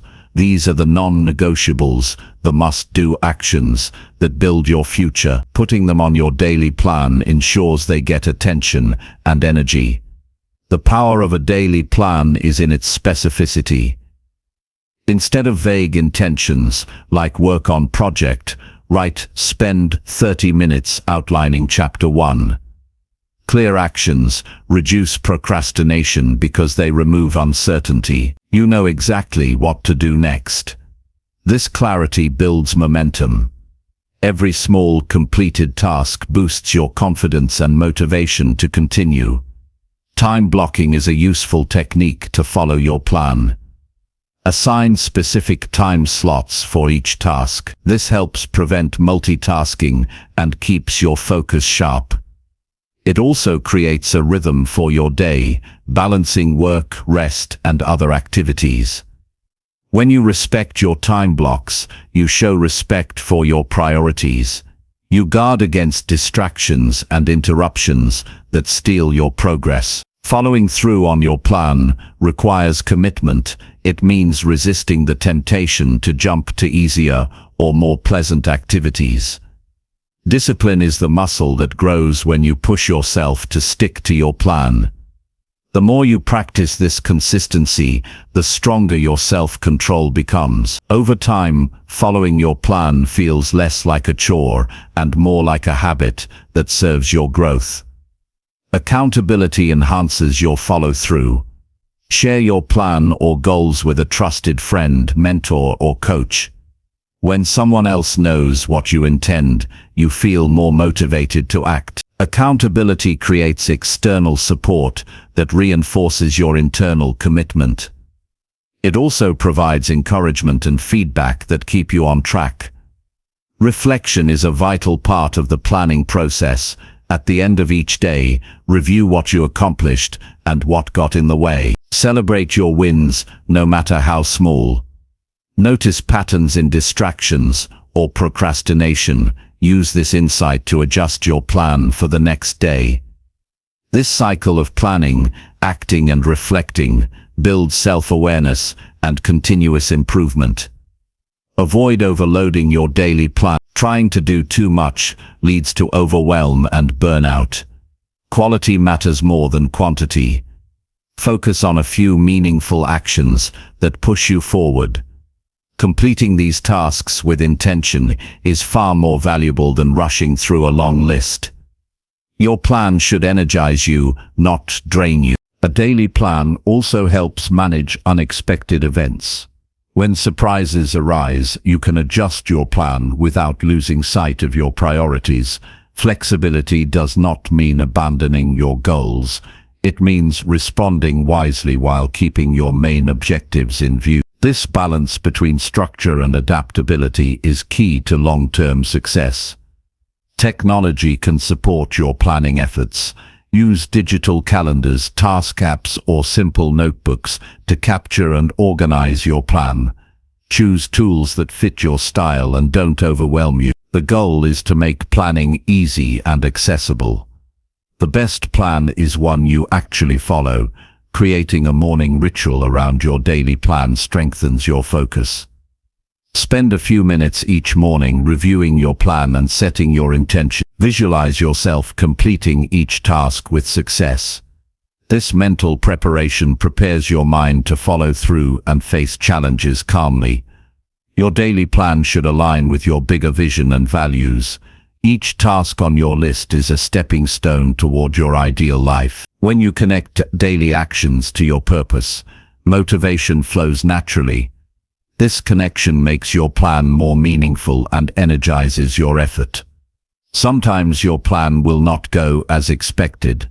You may miss tasks or get sidetracked. This is normal. The important thing is to return to your plan with fresh commitment the next day. Avoid self-judgment or giving up. Persistence is built on patience and forgiveness for yourself. Following your daily plan builds confidence and momentum. Each day you complete your priorities. You prove to yourself that you can achieve what you set out to do. This builds trust in your abilities and creates a positive cycle of action and reward. Confidence fuels more action, and more action creates growth. A daily plan also supports your mental clarity. When your priorities are clear, your mind is less cluttered. You worry less about forgetting tasks or missing deadlines. This mental space allows for creativity and problem solving. It reduces stress and increases your sense of control. Incorporate breaks and rest into your daily plan. Overworking without pause reduces productivity and drains your energy.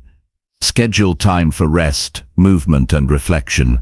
Balanced days sustain your focus and keep your motivation high. Taking care of your well-being is part of following through. Remember that your daily plan is a tool, not a rule. It serves you, not the other way around. Be willing to adjust and learn from each day. The act of planning and following through builds discipline, but also wisdom. Over time, you develop intuition about what works best for you. In summary, creating a daily plan organizes your intentions into clear, actionable steps. Following it through with discipline turns goals into reality. This practice builds momentum, focus, and confidence. It reduces stress and creates space for what truly matters. A daily plan transforms scattered effort into purposeful progress. Commit to this habit and watch your life change one day at a time. Chapter 14. Track small wins to build daily self-belief. Small wins are the building blocks of lasting confidence and self-belief. Often, people wait for big achievements to feel successful, but that mindset sets them up for frustration and disappointment. Real growth comes from acknowledging the small steps you take each day. Tracking these wins turns your progress into visible proof of your ability. It shifts your mindset from doubt to certainty and fuels the motivation needed to keep going. Every action you take that moves you closer to your goals, no matter how tiny, deserves recognition. Maybe you woke up earlier than usual. Maybe you finished a task you've been putting off. Maybe you chose to say no to distractions and focus on your priorities. These moments show you that you are capable and committed. When you pay attention to them, your self-image changes from "I can't" to "I'm doing it." Tracking small wins also trains your brain to notice progress rather than setbacks. When you focus only on what you haven't achieved, your mind becomes a breeding ground for negativity and self-doubt. But when you record and celebrate small successes, you create a habit of gratitude and positivity. This habit rewires your brain to expect success, which boosts your confidence naturally. You can track your wins in simple ways. Keep a journal or a digital note where you write down your achievements each day. It can be as brief as one sentence: completed my workout, or stayed focused on my project for 1 hour. The act of writing makes your progress concrete. It turns invisible effort into something real and lasting. Reviewing your list regularly deepens the impact of this practice. When you look back over days or weeks, you see a pattern of consistent effort. This perspective helps you realize how far you've come. It strengthens your belief that change is possible. It reminds you that even on tough days, you are still moving forward. Celebrating small wins is also important. Take a moment to acknowledge your effort and reward yourself appropriately. This doesn't mean indulging in distractions, but choosing something that honors your progress. Maybe it's a short break, a favorite snack, or a kind word to yourself. Celebrations reinforce positive behavior and make the journey enjoyable. Tracking small wins builds momentum. Success breeds success. Each accomplishment, no matter how minor, adds energy to your motivation. It encourages you to keep pushing because you see that your actions produce results. Momentum helps you overcome obstacles and maintain consistency, even when motivation wanes. This practice also reduces the overwhelm that often comes with big goals. Large objectives can feel distant and daunting, but focusing on small wins breaks the journey into manageable pieces. It keeps your attention on what you can do right now, instead of worrying about the entire path. This focus makes progress steady and achievable. Small wins develop resilience as well. When you track your successes, you learn to appreciate effort, not just outcome. Sometimes you face setbacks or failures, but your record of wins reminds you that you have the strength to continue. It shifts your identity from someone who fails to someone who persists. You can enhance this process by setting daily or weekly micro goals. These are specific, achievable targets that fit into your larger vision. Completing these micro goals produces a stream of small wins. This approach builds confidence and keeps you engaged. It creates a sense of accomplishment that fuels further growth. Sharing your small wins with others adds another layer of support. When you tell a friend, mentor, or community about your progress, you receive encouragement and validation. This social reinforcement strengthens your self-belief and keeps you accountable. You become part of a network that celebrates growth together. Tracking small wins also helps identify what strategies work best for you. By observing which actions lead to positive results, you can refine your approach. You learn what energizes you and what drains you. This insight allows you to optimize your efforts for better outcomes. Your journey becomes more efficient and satisfying. This practice counters the all-or-nothing mindset. Instead of believing that only perfect success counts, you recognize the value of every effort. You stop judging yourself harshly for mistakes or slow progress. This shift creates a compassionate inner voice that supports you rather than criticizes. Self-compassion is essential for sustainable growth. Tracking small wins teaches patience and consistency. Change rarely happens overnight. It is the result of many tiny actions over time. When you focus on the small wins, you develop a long-term view. You understand that success is a journey, not a destination. This perspective reduces frustration and builds endurance. Small wins build your identity as a doer. Each win reinforces the belief that you are someone who acts, who follows through, who achieves. This identity shapes your choices and behavior. You begin to see yourself as capable and reliable.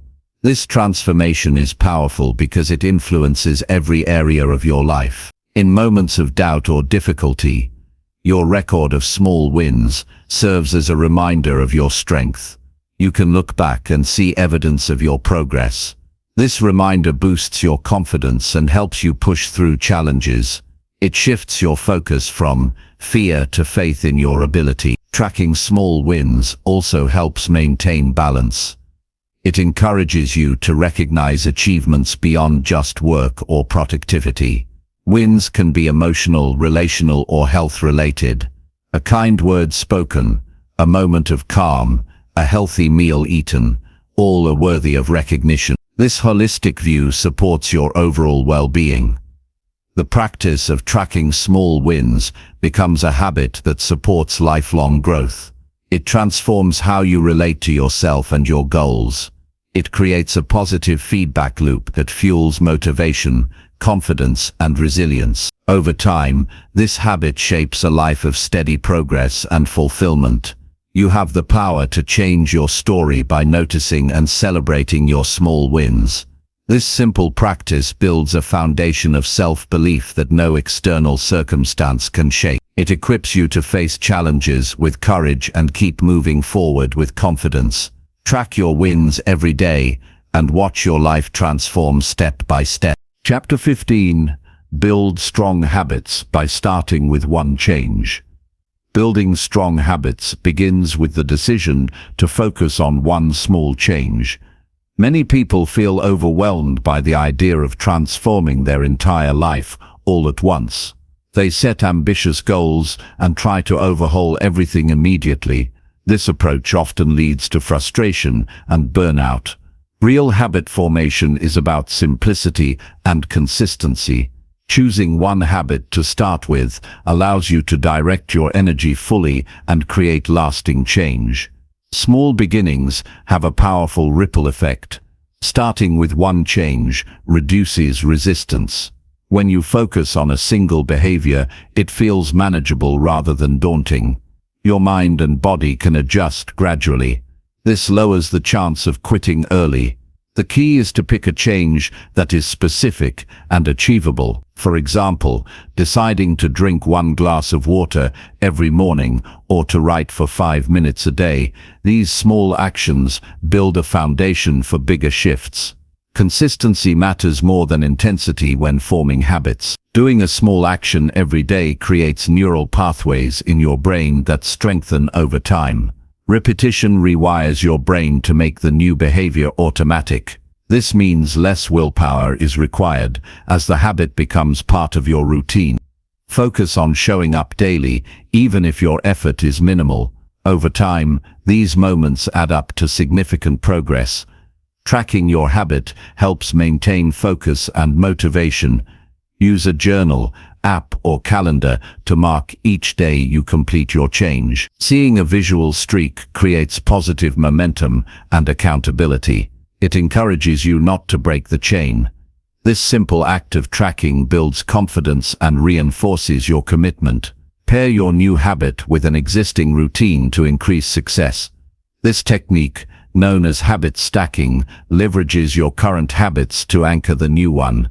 For instance, if you want to meditate daily, do it right after brushing your teeth.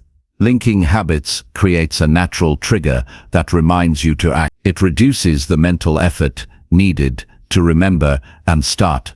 Expect setbacks, but do not let them stop you. Missing a day or two is normal and part of the process. What matters is how you respond. Instead of giving up, recommit immediately.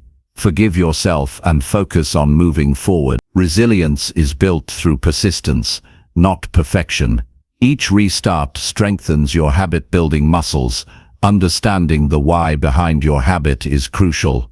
When your change aligns with your deeper values and goals, you feel more motivated. Reflect on how this habit will improve your life. Will it boost your health, focus, or happiness? Connecting your habit to a meaningful purpose fuels your desire to maintain it during difficult moments.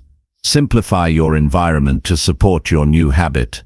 Remove obstacles and add cues that encourage action. If you want to eat healthier, keep nutritious snacks visible and remove junk food.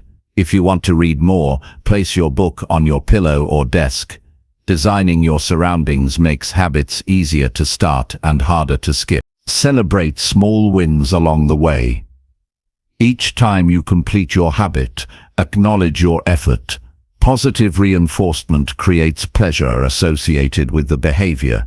This emotional reward makes your brain want to repeat the action. Celebrations don't need to be extravagant.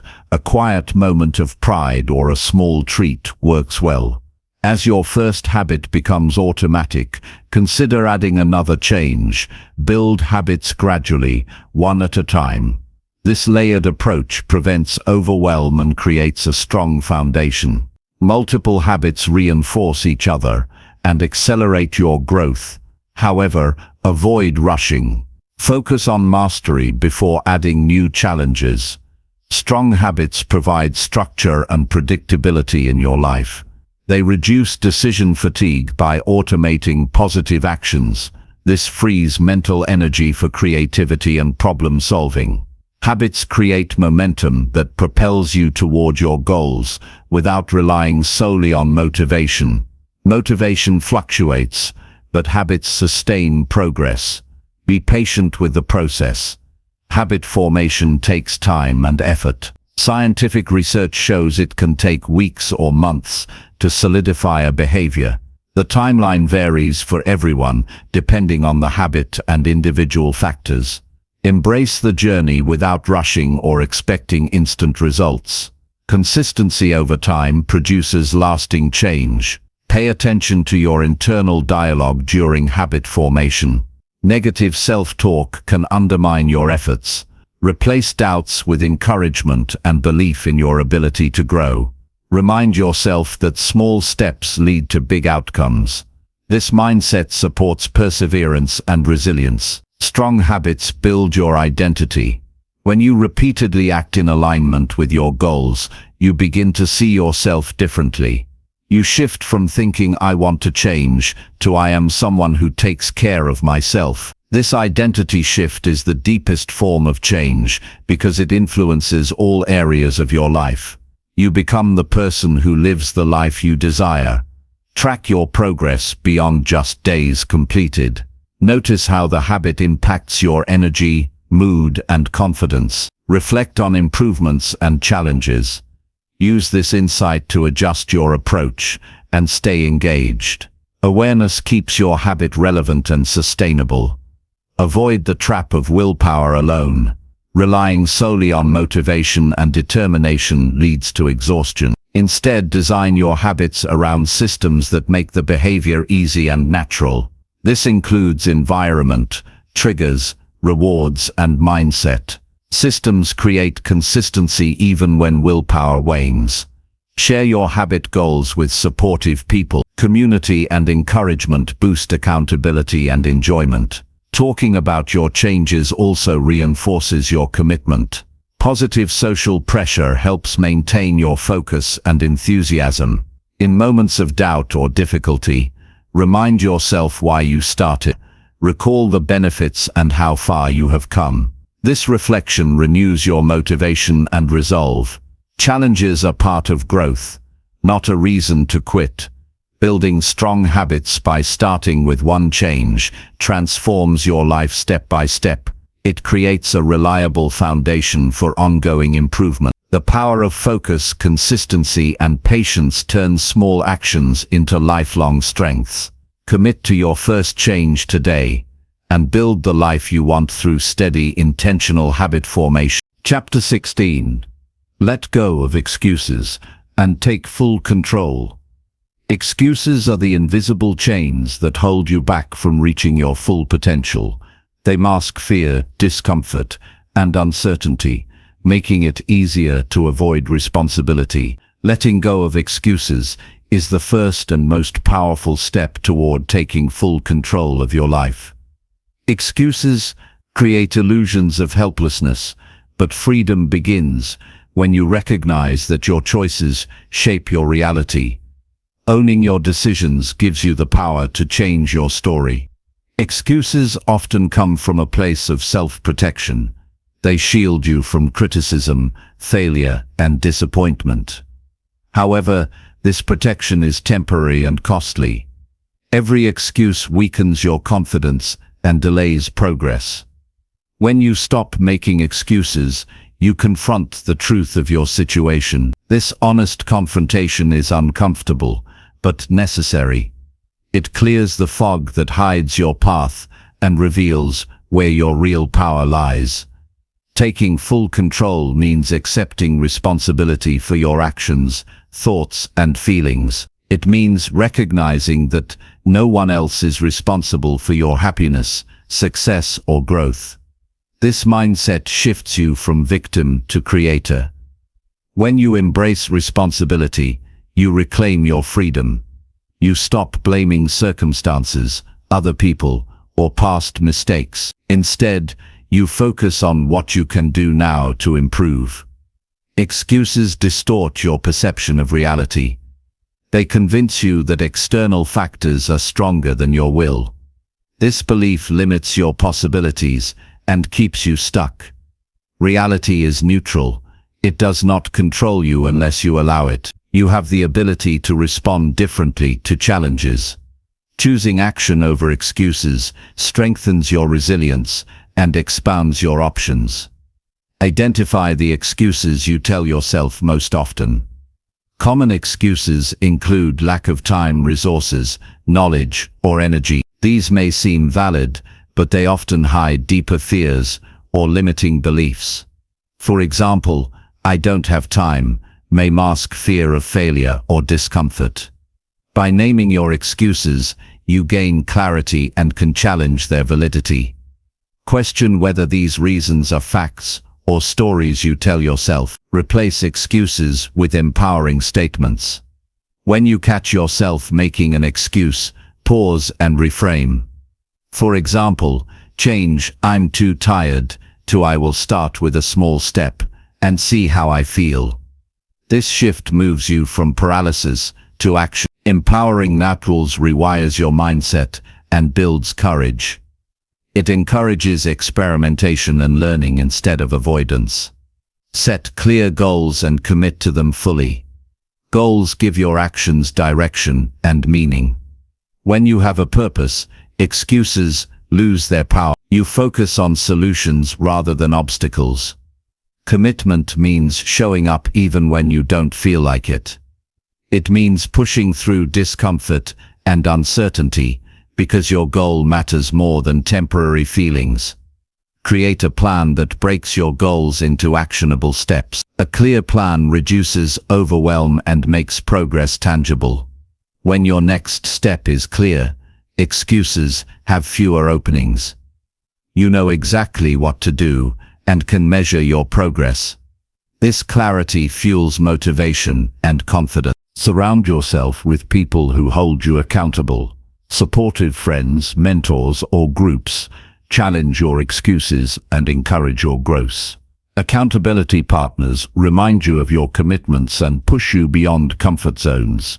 Positive social pressure strengthens your discipline and focus. Practice self-discipline daily. Discipline is the bridge between goals and results. It requires making choices aligned with your values and priorities, even when it's difficult. Discipline grows through repeated actions. Each time you choose to act instead of excuse, you build mental strength. This strength creates momentum that carries you forward.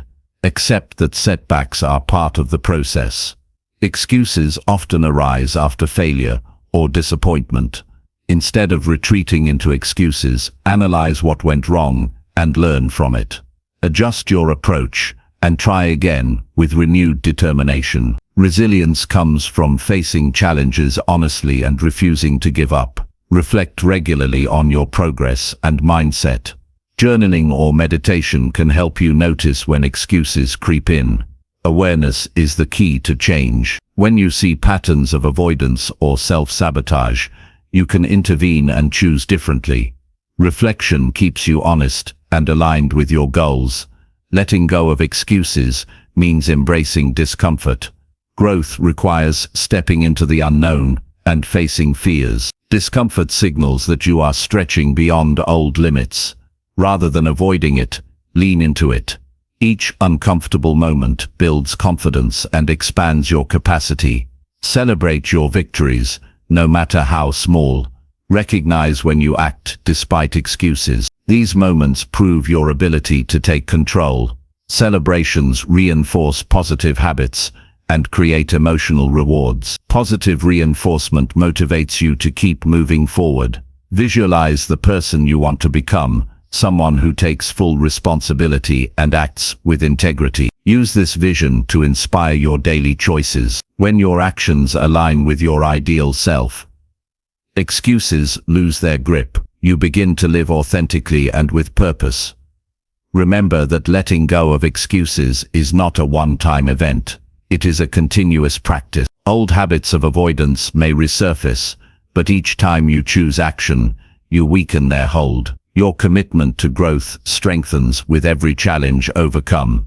You have the power to change your life by choosing control over excuses. This choice is yours every moment. No external condition can force you into excuses unless you allow it. Freedom comes from owning your decisions and their consequences. It is a courageous and liberating path. Taking full control transforms your mindset and behavior. You become proactive rather than reactive. You stop waiting for perfect conditions and start creating your reality. This shift opens doors to new opportunities and deeper satisfaction. Excuses limit your potential by keeping you small. Letting them go expands your vision and capability. You step into your role as the architect of your life. This empowerment fuels action, persistence, and growth. Every time you resist an excuse, you practice freedom. You choose effort over ease and progress over comfort. This daily commitment shapes your character and future. Over time, it becomes a natural way of living. Choose today to release excuses and embrace full control. This decision unlocks your ability to grow, succeed, and live meaningfully. Your life changes when you stop blaming and start acting. The path to transformation begins with the simple act of owning your power. Chapter 17. Face one hard truth and grow from it. Facing a hard truth is never easy. It demands courage because it challenges the stories we tell ourselves and the comfort zones we cling to. However, growth begins when we stop avoiding reality and look squarely at what is true, even when it hurts. A single hard truth can unlock new levels of understanding and transformation. It frees you from illusions and invites clarity. The process of facing difficult realities reshapes your mindset, behavior, and ultimately, your life. Hard truths often expose areas where we have fallen short, made mistakes, or missed opportunities. They reveal patterns of behavior that no longer serve us. This can feel like a personal attack, but it is actually an act of kindness. By recognizing these truths, you gain the power to change what has held you back. Ignoring or denying these facts only prolongs suffering and stagnation. Acknowledging a hard truth requires honesty with yourself. It means dropping excuses, blame, and denial. This kind of brutal honesty can be uncomfortable, even painful, but it creates space for real change. When you admit where you've been wrong or where growth is needed, you remove the barriers to progress. Truth is the foundation on which you can rebuild stronger habits, beliefs, and choices. Growth comes from the lessons embedded in hard truth. Every truth carries insight if you are willing to listen. For example, recognizing a tendency to procrastinate reveals the need for better discipline or motivation. Admitting a lack of skills points to the opportunity for learning and development. Facing relationship challenges uncovers the need for communication or boundaries. These insights guide your next steps toward improvement. The process of facing hard truths requires emotional resilience. It is natural to feel discomfort, shame, or fear when confronting reality. Instead of pushing these feelings away, allow yourself to experience them fully. Emotions are signals that highlight areas needing attention. Working through these feelings builds strength and self-awareness. This emotional work deepens your understanding of yourself and your situation. Once you face a hard truth, take responsibility for your part. Growth is not about blaming others or circumstances. It is about recognizing what you can control and how you can act differently. Responsibility empowers you to be proactive rather than reactive. It turns challenges into opportunities and setbacks into lessons. Action is essential after acknowledging a hard truth. Reflection alone is not enough. Identify concrete steps you can take to address the truth and improve your situation. This might involve changing behaviors, seeking support, acquiring new skills, or setting boundaries. Taking action turns awareness into transformation. Facing one hard truth at a time makes the process manageable. Trying to confront everything at once can overwhelm and discourage you. Select the truth that feels most urgent or impactful. Focus your energy on understanding and acting on this truth fully. As you grow from one truth, you build confidence and readiness to face others. Cultivate a mindset of growth and curiosity when facing hard truths. Rather than viewing them as failures or punishment, see them as opportunities to learn and evolve. This perspective reduces resistance and fear. It opens you to experimentation, adjustment, and discovery. A growth mindset transforms challenges into stepping stones. Seek support if needed. Facing difficult truths can be isolating or daunting. Talking to a trusted friend, mentor, or counselor provides perspective and encouragement. Others can offer wisdom, challenge your blind spots, and hold you accountable. Support strengthens your resolve and helps you stay committed to growth. Practice self-compassion throughout the process. It is common to feel harsh judgment toward yourself when facing tough realities. Instead of criticism, offer kindness and understanding. Recognize that everyone has flaws and struggles. Self-compassion creates a safe inner environment for change. It prevents discouragement and burnout. Celebrate the courage it takes to face hard truths. This act alone is a victory, because it breaks the cycle of avoidance. Each truth faced is a step toward greater freedom and authenticity. Acknowledge your bravery and commitment to living honestly. Use journaling or meditation to deepen your engagement with hard truths. Writing helps clarify your thoughts and emotions. Meditation cultivates presence and acceptance. These practices enhance your insight and calm your mind during challenging moments. Remember that growth is a journey, not a one-time event. Facing hard truths is an ongoing process. Life will present new challenges and realities that require your attention. Your willingness to face these truths with openness and courage determines your resilience and success. Integrate the lessons learned from hard truths into your daily life. Let them shape your decisions, habits, and relationships. Growth becomes visible when your actions align with the wisdom gained. This integration creates lasting change rather than temporary insight. When you face a hard truth, you reclaim power over your life. You stop running from reality and start engaging with it. This engagement builds confidence and clarity. It allows you to create a future based on truth rather than illusion. Facing a hard truth often clears confusion and doubt. It removes excuses and distractions that drain your energy. You gain focus and direction. This clarity empowers you to prioritize what matters most and take decisive steps. Be patient with yourself as you navigate this process. Growth through hard truths takes time and effort. There will be setbacks and moments of discomfort. Trust that each step forward is progress. Your persistence shapes your transformation. Ultimately, growth comes from embracing reality fully. Hard truths are gifts that guide you toward greater wisdom and strength. By facing one hard truth and learning from it, you create a foundation for continuous self-improvement. This foundation supports a life of authenticity, resilience, and fulfillment. Chapter 18. Connect with people who push you forward. The people you surround yourself with have a profound impact on your growth and success. Connecting with individuals who challenge you to improve and support your goals creates an environment where progress is natural. These connections push you beyond your comfort zone and inspire you to become better. The right people motivate you to keep moving forward, hold you accountable, and offer valuable perspectives. Building relationships with those who uplift and challenge you is essential for lasting transformation. When you connect with people who push you forward, you enter a dynamic of mutual growth.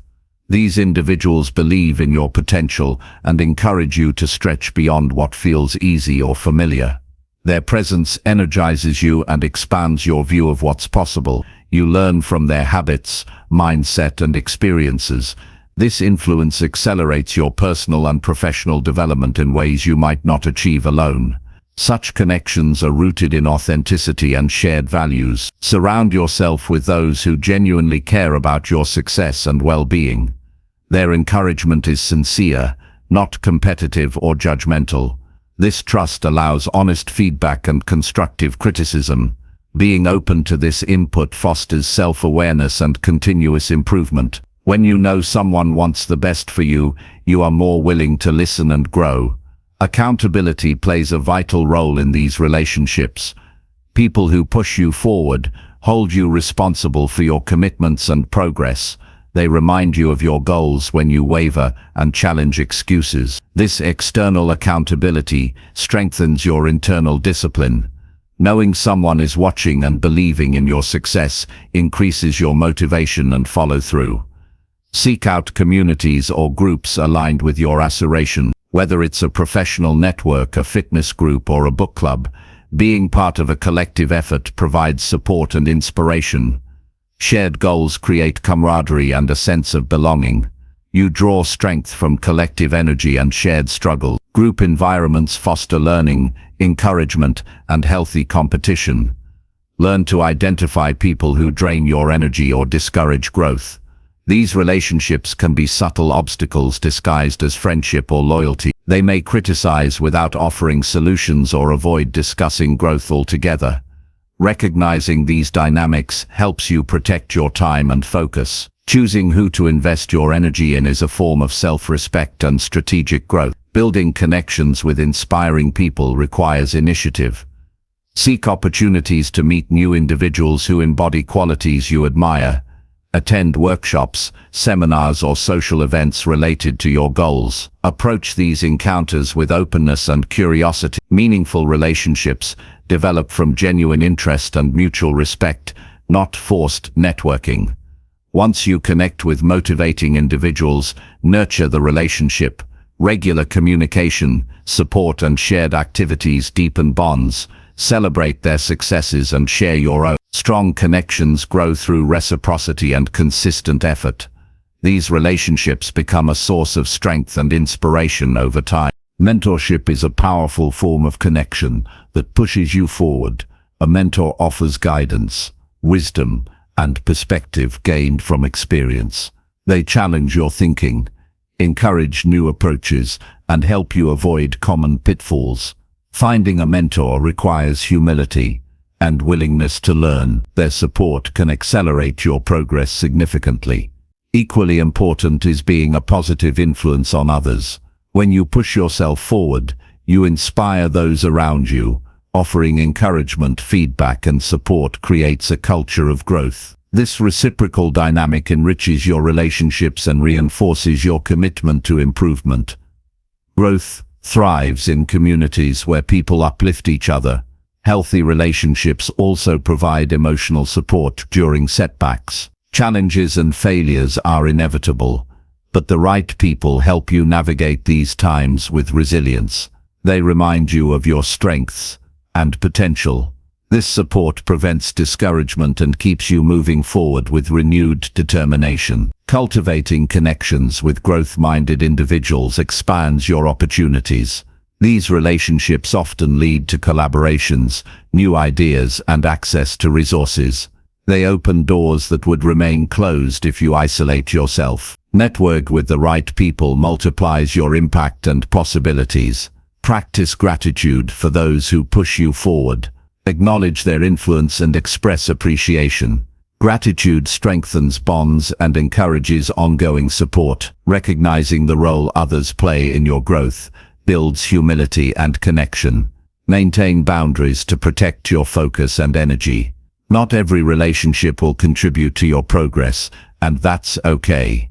Saying no to distractions and negative influences preserves your momentum. Prioritize connections that align with your values and goals. Continuous growth depends on the quality of your relationships. Surrounding yourself with people who push you forward creates a fertile environment for transformation. Their energy, support, and challenge inspire you to be your best self. Invest in these connections intentionally and watch your life change through the power of community. Remember that your growth also inspires others. By connecting with people who push you forward, you become part of a positive cycle. Together, you elevate each other, creating ripple effects that extend beyond individual success. This collective growth enriches your life and the lives of those around you. Building and maintaining these relationships requires time, patience, and authenticity. It's not about quantity but quality. Deep connections fuel lasting change and provide the foundation for continuous improvement. When you commit to connecting with the right people, you build a support system that propels you toward your goals and beyond. Chapter 19. Rest your mind daily and guard your energy. Your mind is the most valuable tool you have, yet it often endures relentless pressure without proper rest. In a world that glorifies constant activity and productivity, resting your mind daily is not a luxury, but a necessity. Guarding your energy means recognizing its limits and choosing how to invest it wisely. Without mental rest, focus diminishes, creativity suffers, and resilience weakens. Prioritizing daily rest recharges your mental capacity and sharpens your clarity. Resting your mind is more than just stopping work. It requires intentional practices that quiet the constant stream of thoughts and demands. This might include meditation, deep breathing, or simply sitting in silence. These moments allow your brain to slow down and reset. When you cultivate mental stillness, your ability to process information and make decisions improves. Rest also reduces stress hormones, helping your body and mind recover from daily strain.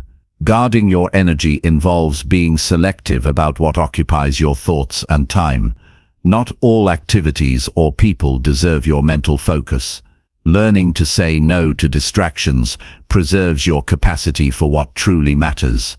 Energy spent on negativity, excessive stimulation, or unnecessary worries depletes your reserves. Protecting your mental energy means setting boundaries around your environment and interactions. Technology can be a major drain on your mental resources. Constant notifications, social media, and endless information overload overwhelm your brain. Designate specific times to disconnect and unplug. Create tech-free zones or periods in your day to let your mind rest. These breaks prevent burnout and help you regain concentration. Sleep is fundamental for mental rest and energy restoration.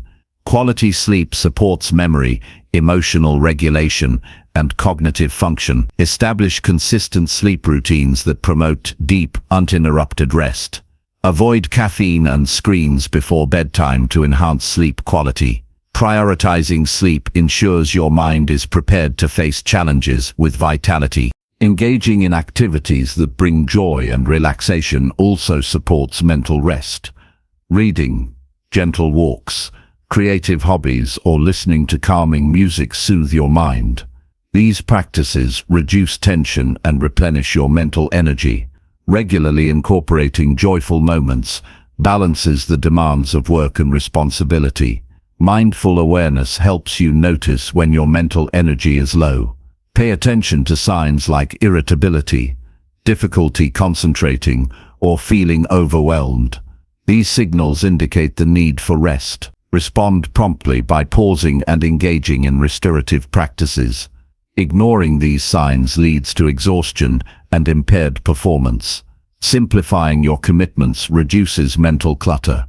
Overloading your schedule fragments attention and drains energy. Focus on fewer, meaningful tasks that align with your goals. Streamlining your responsibilities creates space for mental rest and deeper focus on priorities. Healthy nutrition supports brain function and energy levels. Eating balanced meals, rich in vitamins, minerals, and hydration fuels your cognitive abilities. Avoid excessive sugar and processed foods that cause energy crashes. Nourishing your body sustains mental stamina throughout the day. Physical exercise also benefits mental energy. Movement increases blood flow and oxygen to the brain, enhancing alertness and mood. Even light activity like stretching or walking helps clear mental fatigue.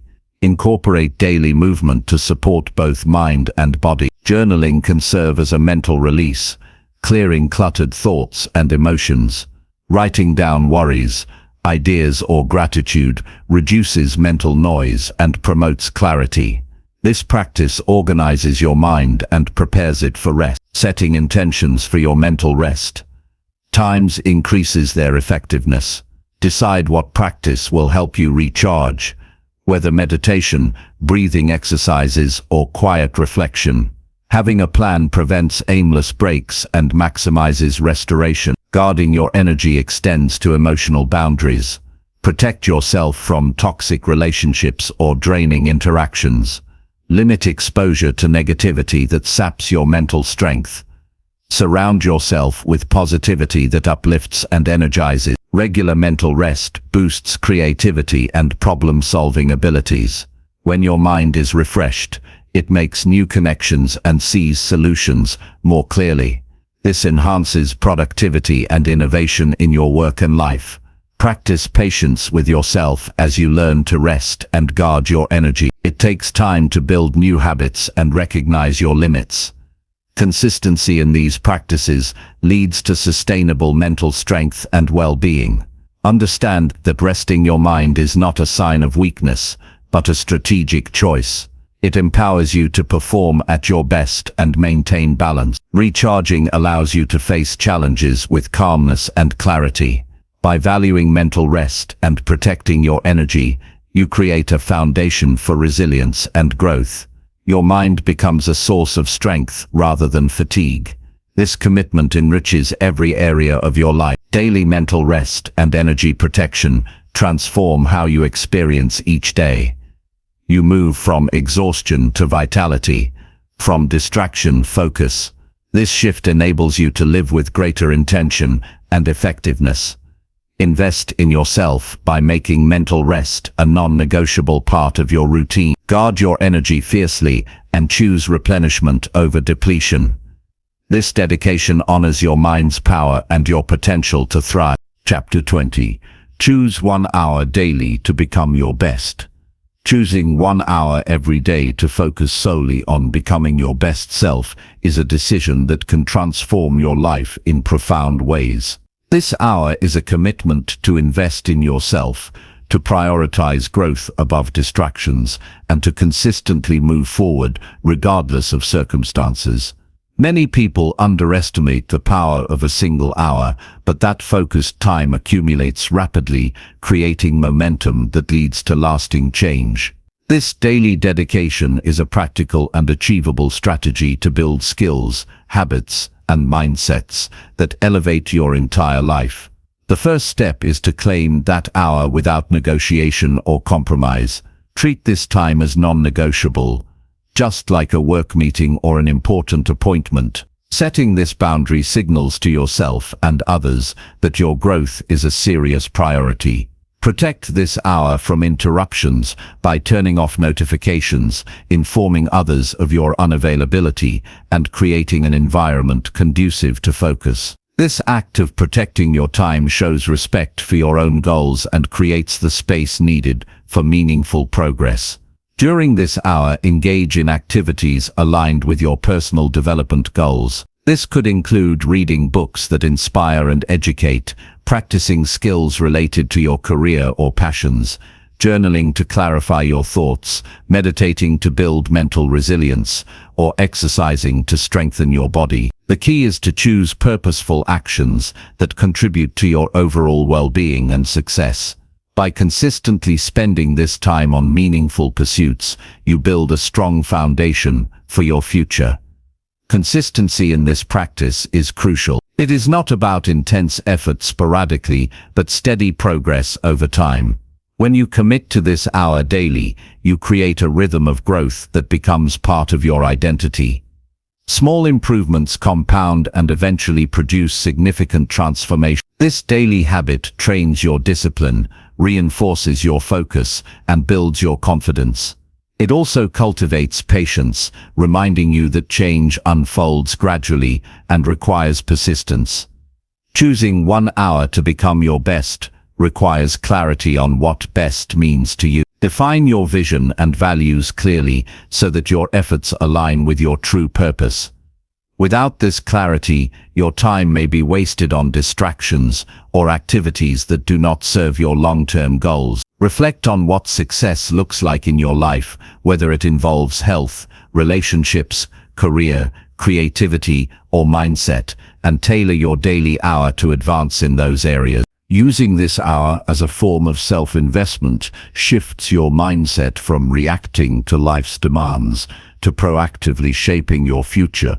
This intentional use of time empowers you to take control and avoid feeling overwhelmed by circumstances. It fosters a sense of agency and responsibility that permeates other aspects of your life. As a result, you approach challenges with greater resilience and confidence. Breaking this hour into focused segments can enhance productivity. For example, spend 20 minutes on reading, 20 minutes on skill practice, and 20 minutes on reflection or planning. This variety keeps the session engaging and addresses multiple dimensions of growth. Adjust the structure based on your priorities and energy levels to maintain enthusiasm and effectiveness. Accountability mechanisms support the success of this daily hour. Share your commitment with a friend, mentor, or community that encourages growth. Tracking your progress through journals or apps provides tangible evidence of your efforts. These practices increase motivation and help you stay on course when distractions or doubts arise. Recognize the emotional impact of dedicating this hour to yourself. It fosters self-worth and demonstrates that your goals matter. This recognition combats self-neglect and builds a positive relationship with yourself. Over time, this emotional reinforcement strengthens your commitment and deepens your sense of purpose. Allow flexibility when needed, without abandoning the commitment. Life will present interruptions or unexpected demands. Adapt by rescheduling or shortening the hour, but avoid skipping it altogether. Flexibility paired with consistency ensures sustainability and prevents burnout or discouragement. The benefits of this daily hour extend beyond the immediate. As you improve skills, knowledge, and mindset, you naturally influence other areas of your life. Relationships become richer, work performance improves, and your overall satisfaction increases. This ripple effect underscores the value of dedicating focused time to self-improvement. This hour is also a powerful antidote to procrastination and overwhelm. By focusing on a manageable time frame, the task of growth feels achievable. It reduces the mental barrier of needing large blocks of time and encourages starting small. The momentum gained in this hour often carries into other parts of the day, enhancing overall productivity. Reflect periodically on how this daily hour impacts your life. Celebrate milestones and lessons learned.